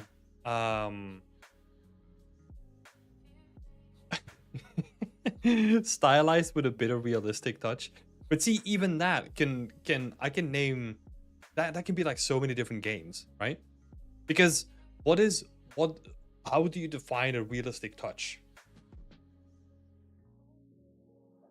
How much is that? You know, like no, I get it. Like this is not meant as like you're all wrong, right? This is a normal conversation that comes up, especially in the beginning when you're trying to define a certain look or something like that. And I mean, when I think back as a student, like my vocabulary, like couldn't just adding a bit of spice. Yeah. I want realistic with a bit of pizzazz, you know, like give me more pizzazz. But as a student, like I didn't have the vocabulary, right? So like the best thing to do is just be like, okay, I want it to look like Overwatch, right? Let's say maybe Overwatch, but I don't know, just desaturate the colors more. And it's like, okay, cool. Now we have something at least, right? I have some refs. I just didn't post my bad. No, it's all good. It's all good. It is just normally I don't require them necessarily, right? But if for style conversations, it's always good to just have something visual that we can look at. But yeah, I was explaining. So, Substance Designer, you begin with the height. Then from that height, it's usually relatively easy to do the roughness and then the base color on top. We have some pretty good workshops on Substance Designer actually that I'm really proud of. I learned a bunch of that. For example, there's one from I think it was Antoine Dejean, who this is like a sleek little trick where it's like, okay, you just do like shit, it's been a while, like a gradient fill or something like that, or like a gradient, and you sample all the buttons in your toolbar, and that gives you just like a random sample of colors, and you just multiply that on top of your base color that you have at the end. Just add a little bit of color variation, and you just multiply that by like 5% or something, with like a random noise that you use as the input. I'm just like, oh, great. Because otherwise, like the tendency is that you just use like, oh, bricks are red, you know, so everything kind of stays in the same realm. But that little overlay helps a lot in giving it like more depth, right? Like it gives the color more depth. Really cool. And it's also lazy, which I love. Cool. Last thing that I wanted to bring up here is be careful with the amount of AO, because you have like a lot of darkness happening. This amount of darkness is almost like if you have like really insets into the wall, because it's almost like if we're seeing AO as like pure black, right? That means that light has stopped entering that. So with AO, you kind of have to be like a little bit careful that you don't go too strong, because you get this weird effect that you can see here where the texture itself is like pretty flat, right? I mean, probably gonna add POM and all that stuff to it, but even with just the normals, the texture will remain flat, but you have a lot of depth coming from. So they kind of need to be more in line with each other. And that is just literally by just reducing the AO. I added like a little wall here, which is also in the shadow. So you kind of can see that there's no real AO. You kind of get like directional shadows, but you get maybe like a slight bit of AO. It is very subtle. Yeah. Hopefully that helps. And yeah, thanks for posting your work. Cool. And I think we're on to random people. Let's see. Slate is saying more noise, more color variation like real life, but somehow make it stylized. Yeah. Yeah. It's almost like we're this is an old meme now, but there's like an art director meme where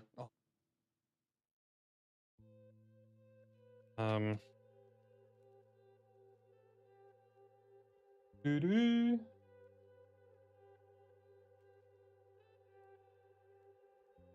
Oh, where is he?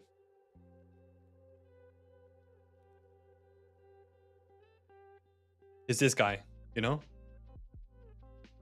Where it's like, no, more color variation. No, less color variation. No, make it more stylized. That is so stupid. Oh, I love it. Game dev memes. All right. Have a look. A couple more people. Oh, I forgot to add the images from Big Mike. Fix that real quick. I don't think we're gonna have a lot to say about the tech. Let me just add these two. They're awesome. We have the full overview, and then we have this one here, like a little bit of lighting information. This one looks sick. I love this one. Sick. Okay, let's see what I can do for Big Mike this time. Following from the feedback from last Wednesday. I like how this looks. Presentation shots. Cool. So we're basically just talking about presentation. I love this one. It's super simple, right? Like just a little bit of variation in the lighting, but it allows you to like show off like the roughness factor, which is awesome.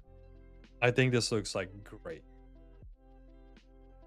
And then we have like a couple of additional shots. Some here. We got this one with like a scale reference guy in there. That's looking cool. I do prefer this one though, just because like the background has like a little bit more complexity to it. I think what is weird about this one is that we're looking at the shot in front view, so we're looking at a wall basically, but the character is like in a different perspective. So I think what you might have done is this is just a cutout that is like post or something like that, right? But I would definitely try to match the perspective, and try to get them lined up at least, right? That would be a thing to look at. Small thing, but it definitely makes a difference. It's all the details that matter.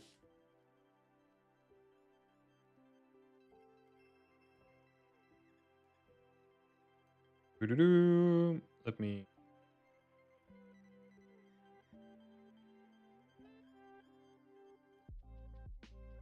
rearrange them a bit.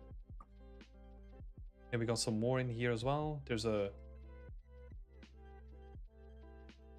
show that off.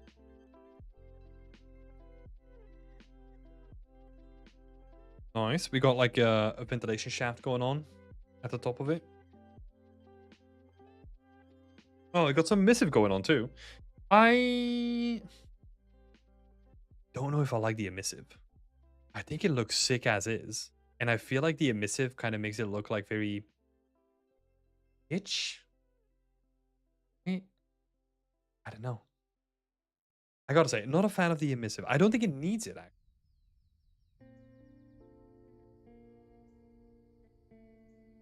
Or if you wanna take the emissive to the next level, I think you need to have like a little bit of a fall off so that the edges are kind of blurred out and something more, right? To elevate it to the next. But I think you can honestly do without it. I don't think it, in my opinion, I don't think it adds value. It looks so cool. Yeah. Good stuff. Let me make some notes here. So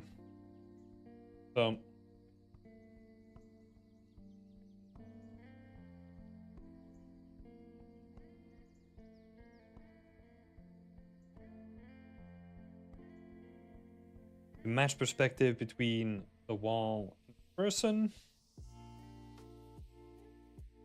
Definitely gonna help.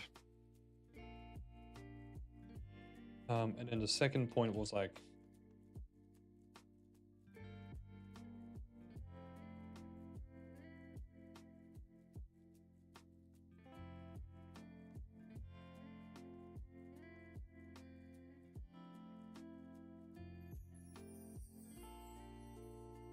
I don't even know how you write that. Yeah, the emissive feels a little bit gay. Not a big fan of the emissive necessarily. I do like the presentation, like the one with the vent. Sick. A big fan of that. Yeah, definitely the without the emissive. Stuff looks good. I like it. Yeah, nice one. It also makes sense to present it flat as well.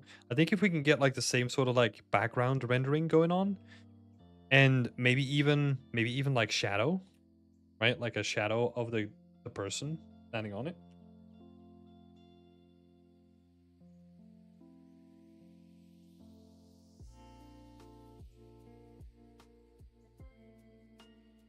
It's basically this sort of attention to detail needs to be applied to these guys as well, where we have maybe the vent or maybe something like casting a shadow with the guy. Usually the way that we do this is we just grab any character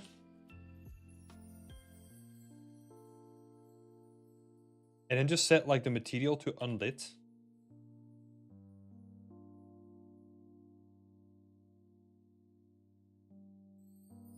And then you get like sort of this look. And then you can just change it to whatever color you want. Right? Yeah. Great stuff though.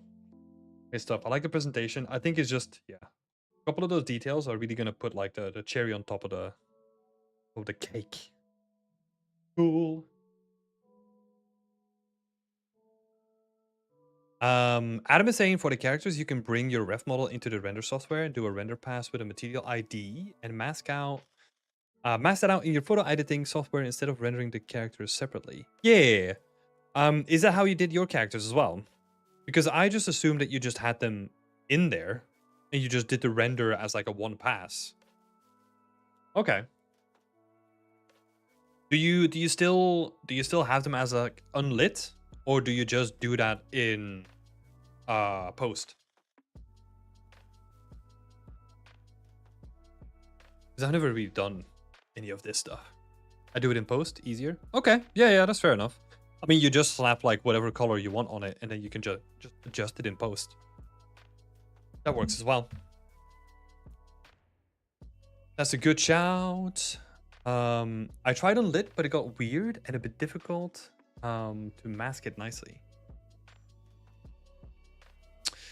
Oh, yeah, I guess. Yeah, I guess because you... Yeah, because if you have like a similar color palette, well, basically you would still need to do like separate renders, right? So that kind of defeats the whole point then, at that point. You might as well just get like a shape, mask it out with the material ID. Do it that way. Yeah, that works as well. Good shit. Thanks for saying that. Yeah, exactly. With them, yeah, you can just select it. Yep, that's a good shout. Good shout. Thanks for sharing that. Right. Moving on. Thanks for posting that, Mike. Awesome stuff. I'm expecting to see this like in finished work, like in the next couple of days, right? So I'll be on the lookout. Cool. Let's see. This is a quick one. I'm not sure if I need to talk about this one. I don't think there was a question yet. But I was just curious to just say like, hey, this lighting looks way better, more focused, especially focused where you want it to be. But I think, yeah, great stuff, Longpig. Great little update. Just wanted to share that really quick. And then we got a couple of extra ones. I didn't really do any annotations with this one, so maybe we can start with this one. And let's see what we can do. So this is from Prasana 3D. First of all, welcome to the community. It's lovely to have you. I'm working on this burnt down kitchen scene based on a concept art from the game Heavy Rain. What's the meme about it again? Sean! Where like you press a button to like shout your Jason! That's it! Fuck. I was so close! Jason! Oh my god. You instantly knew what I'm talking about though. Oh my god. Press X to like shout Jason.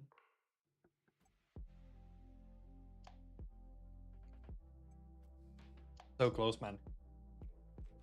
Dang it.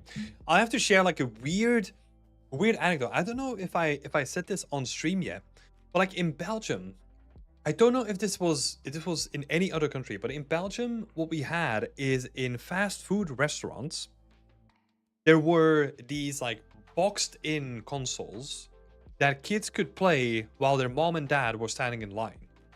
So it was basically just like you had a console, it had a screen, and it was all like boxed into like a secure closet, and the only thing that you could grab was like 2 controllers, right?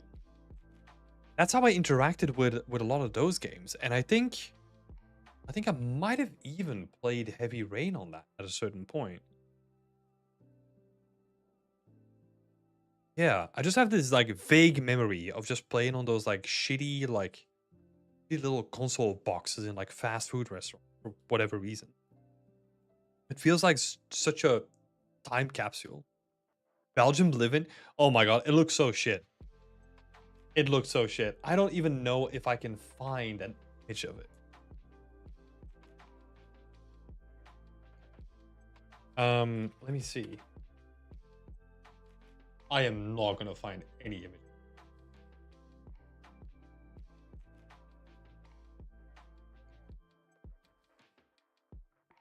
Would be taken because they also most of the time you had 2 controllers coming off of it. Most of the time it was just one and someone stole the other one. So you couldn't even play it like half of the time.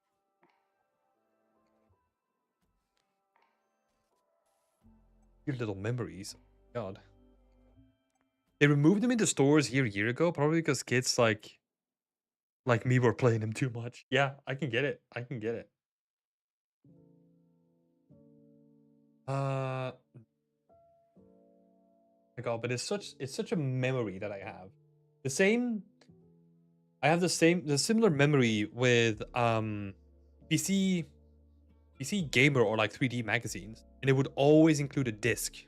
You would always have a disc in there with like resources or like just like random stuff that you could just download.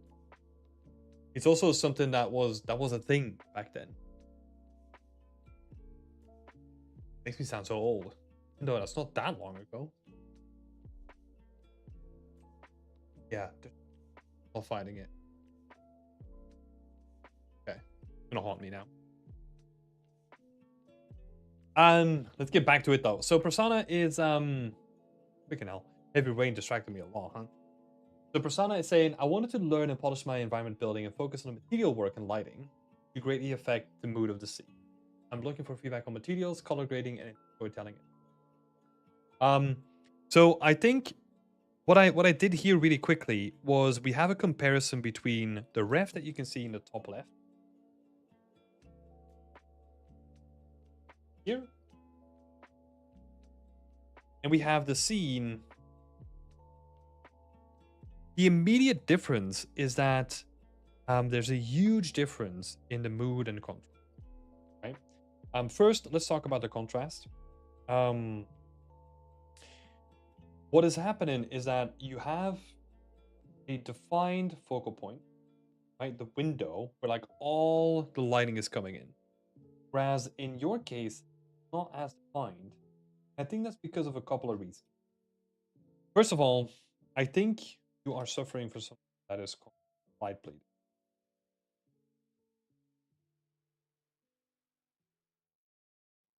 This is basically when light will shine through a surface onto the surface behind it, right? So basically what you can see here is that your light is just basically coming through the corner into the building. Usually what you need to do there is you need to thicken your geometry. So your walls need to be a certain size.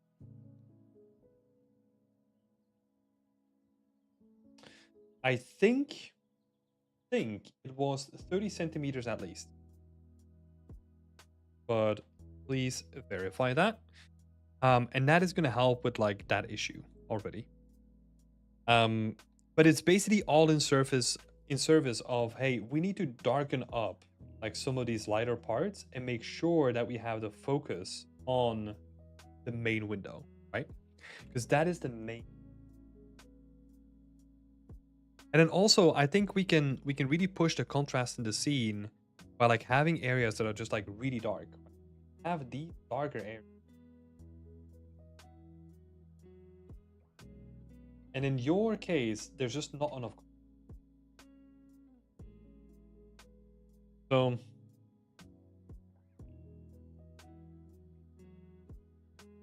first topic was focus. The second topic was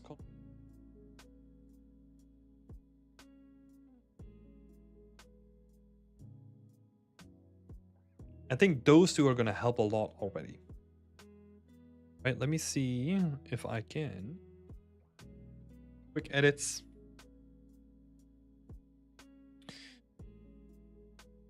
That. See if we can push the levels. Yeah, we basically want to increase the amount of like darkness that is in the scene.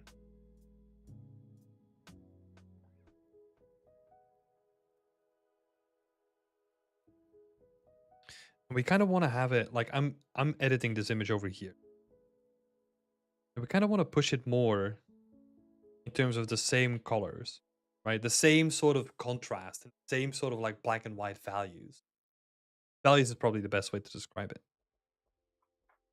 But yeah, that would be a lot of just like back and forth between lighting and I would focus on the lighting first.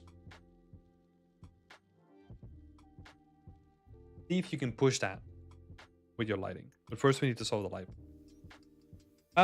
So that's it about like the lighting. And that is gonna obviously affect the mood. That's gonna help greatly. When it comes to the materials, honestly, I would do the adjustments to the lighting first and then see what kind of areas you want to draw attention to, right?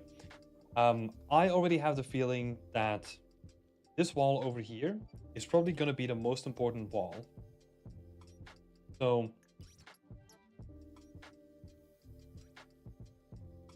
that's where you want to focus your work, because that is going to be the wall that's going to be standing out.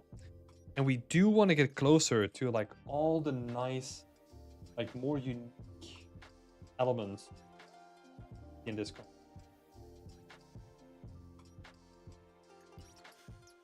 That is usually done by using decals.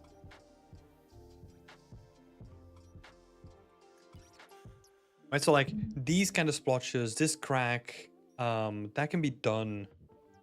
Those can be done with like decals. Because you're only going to get so far with vertex painting. So these kind of like broad stroke changes are perfect for vertex painting, but you can only get so far with them. So we need to add more unique variation in there, which is done through decals. So that's what I would do, because right now you have done your first pass, but we need way more detail in there. And also try to mimic some of like the brown desaturated tones. Because in here you have you have like a white patch that is then surrounded by like a blacker patch, which there is a lot of contrast between the two, and it doesn't make for a nice transition.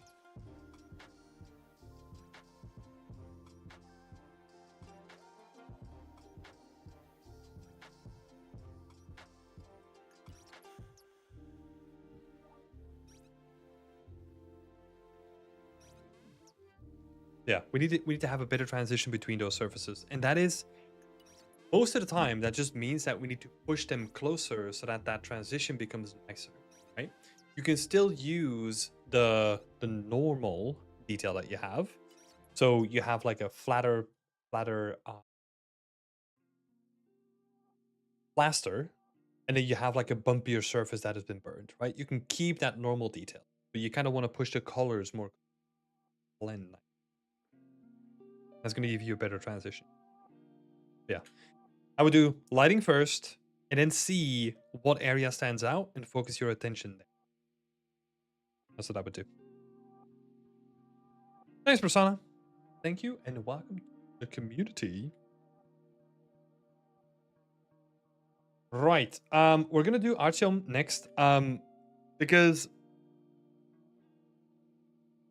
I don't know how much feedback I can give here. Because I have a restriction on this piece specifically, because it is a game. A game on which I have no context. I have no idea what is happening in the game. There's a lot of like just I don't know what's happening, right? So I'll have to keep it like pretty vague. So I kind of noted down like a couple of my thoughts, right? So if this is a game and you wanna tell visually what is happening in the game, we need to define what the core of that game is, right? It's a horror game, but what kind of horror? What kind of things happen that makes it a horror game rather than an action game, right? So the key moments, like I tried to define that, but like you can see it here. Like the core is like, okay, what are some of the key moments in the game? So first we have a horror game. What kind of horror game is it? Are you being hunted, or is it more like a slow burn, right? What are the key moments that we want to highlight in the game? How can we turn that into like a cohesive story throughout all those key moments? And then how do we as artists turn that into a visual? So that was a lot, but that is basically a framework used to make that into it, right? Because if you don't know what the key moments are in the game, then you don't know what you're building your visuals around.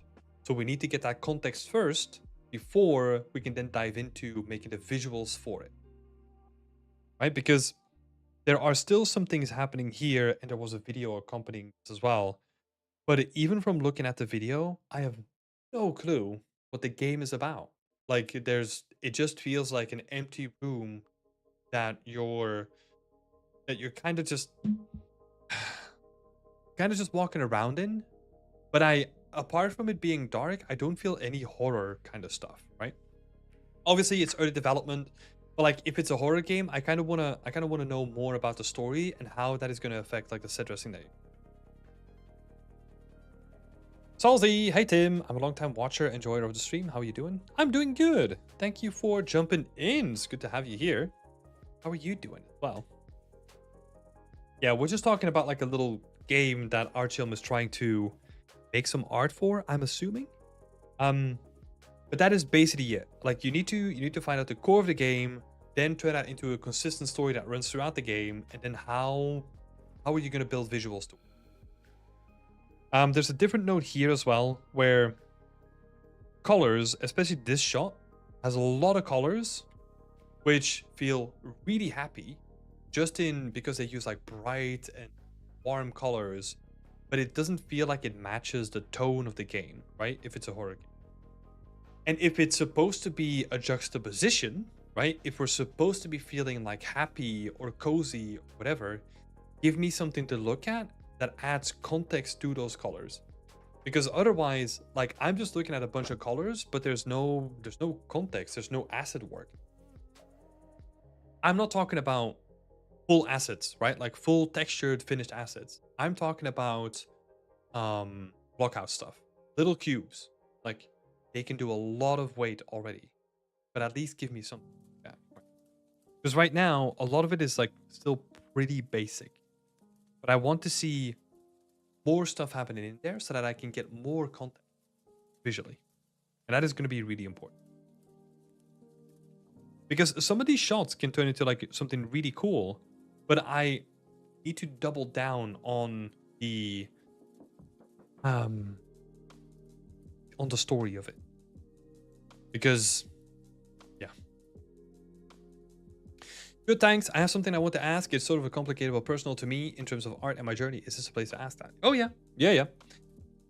It's a good reminder for people. I mean, we're running to what's like the latter part of the stream, but feel free to still ask any question. I would be love to help you out. But yeah, I hope that was helpful, Artyom. That's all I have to say on it, because it feels like you're kind of lost, and I think what you're saying in the chat, like what you're saying in your little thread, is kind of a reflection of that too, right?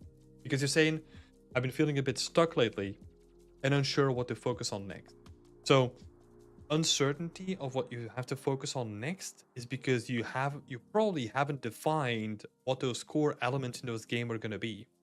Because as soon as you have done that, at least you have something to do around those core moments, right? Because usually you want to figure out the core moments, and then you can kind of start filling in the gap. Last thing that I'll say, again from a broad perspective, right? Usually how games are made is we do a vertical slice first. A vertical slice is basically you have your entire game, and we're gonna do a slice that showcases like all the elements that are going to be in the game. And then you can do something that's called like a horizontal slice, where you are doing the core content from beginning to end, right? So it's basically, if it's a quest driven game, basically do the first quest until the last quest all in sequence. That's your horizontal slice. And then all you have to do is like filling in like the rest, right? So if we make that into like a little diagram, if you are lost, and so this is like vertical slice, this is like the horizontal. If you combine the two and you start filling in the gaps, right? Combination of all of that is going to be the total package, and that is going to be right. But you need to define like what the game is going to be, and in this case, like you probably need to define, okay, I'm going to start here. What is my key moment in the beginning? Cool. What is my key moment in the back? Cool. What are some key elements in the middle? A story beat. Nice. And now we can kind of figure out like what's going to happen in between. And that's how you kind of build a story from like beginning.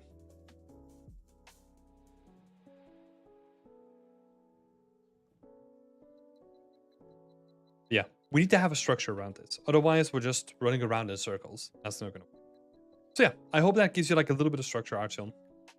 Gives you a little bit of stuff to do.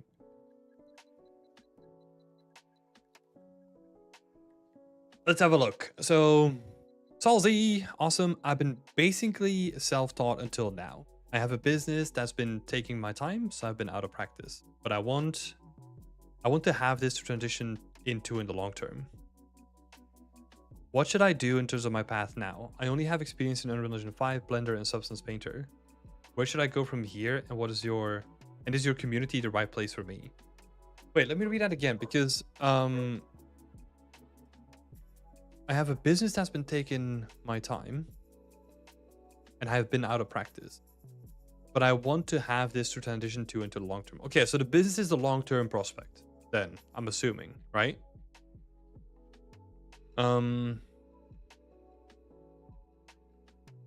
Well, there's a lot of context that's really missing for me to help you out, right? So I don't even know if like the community is the correct place for me. No, it's all good. So I want 3D art to transition to full time, but the business in the short term. Oh, the business is a short term object. Okay, that's weird. Normally it's the other way around. Um, so if you want to get into 3D art, then yeah, our community is like the place to be, right? If you're out of practice and you want to learn more about like getting better with that, I mean, you're looking at the stream right now, right? So that's basically what I do on like a weekly basis, and to help you get there. So in that terms, it would be the place to be. You only have experience in Unreal Engine 5, Blender, and Substance Painter. I mean, that's fine. That's like the core package, right? So that's a really good place to start. Yeah. Obviously, it depends on like how good you are in those individual skills and how much you know from like the game art pipeline already.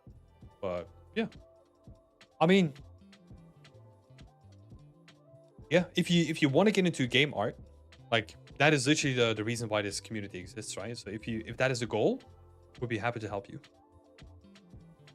100%.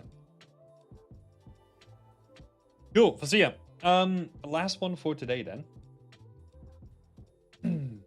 Dia's making this cool retro 80s space theme diner. Awesome, and would love to have feedback on composition and storytelling.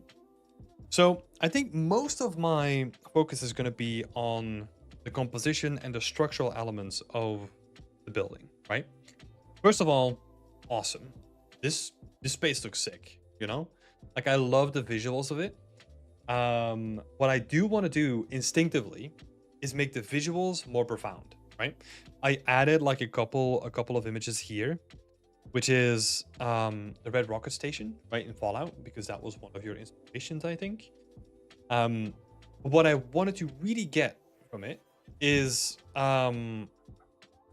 look at how defined that silhouette is. So that silhouette of that rocket coming out and how integrated that is in the build, that is a real showstopper, right? I want to do something like that with this spaceship as well, and kind of get the silhouette to speak for itself more. So I'm thinking about it being more angled up with like the front feet visible. It's almost like it's in partial landing or like ready for it. So I would definitely make more use of that silhouette and like push it upwards so that it's almost ready to like look like a launch pad almost, right? That's the first thing that I would do. I added this like random thing over here. This is like a really exaggerated building. This is a building in Belgium. It used to have like this sick Cadillac on the top here, and I remember it as a kid, because it was just like such a looking thing. I mean, it's ridiculous because the car was like sort of this size. I mean, it's sort of like the normal car size, but it just felt somewhat out of place, but it's also like really memorable at the same time. But yeah, something iconic and something more prominent, right? Like really make the most out of that silhouette that you have crafted. Like make it look like freaking sick. Because it's almost like you almost want to make it look like this is the launch pad of where it's going to be leaving, right? The next thing that I'll say is be careful with the balance, because right now, so if we have a look at how the frame is balanced visually, you have a big block here and you have like a smaller block here, like an so that automatically means that like this is going to be the focus, right? Because that is the big focus of the scene, which is not bad, right? But it's only something to be conscious of if you then want to add some storytelling to it. For example, if you want to have like, I don't know, like some people broke into the building here and all that kind of stuff, it would be better to focus that attention building on the left instead. And it may even be worth condensing the scene. So what I was thinking is that instead of the building running like all the way to the left, what if we can condense it to like, I don't know, somewhere here? So that we're focusing more of our attention on like the building that is in the middle of the frame, and then the rest of it, yeah, can just be like random other stuff happening. That could be helpful, because now what I'm trying to do with that is I'm trying to push this block closer to the big block, right?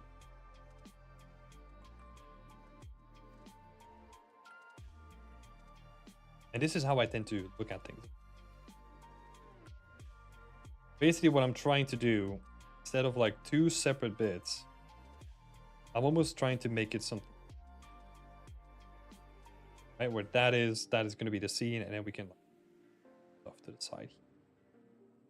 Actually, we're just shifting it more side. That is honestly up to you. It's almost more like a preference thing as well. Like if you want to have that building like go more to the side, maybe have some cool ideas for it. Nothing wrong with that. But just be careful with like the focus is always going to be building. Focus is good. Cool.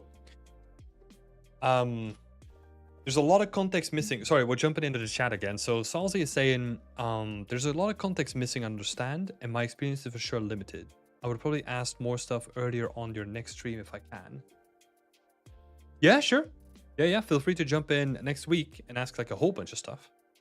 Because we're running like 2 hours, and like, so usually this is like around the time where I kind of like wind down. But yeah, I would love to help you out. Anything that I can do. And then Connor is saying, is this McDonald's Wario? Like it. Now that you said it.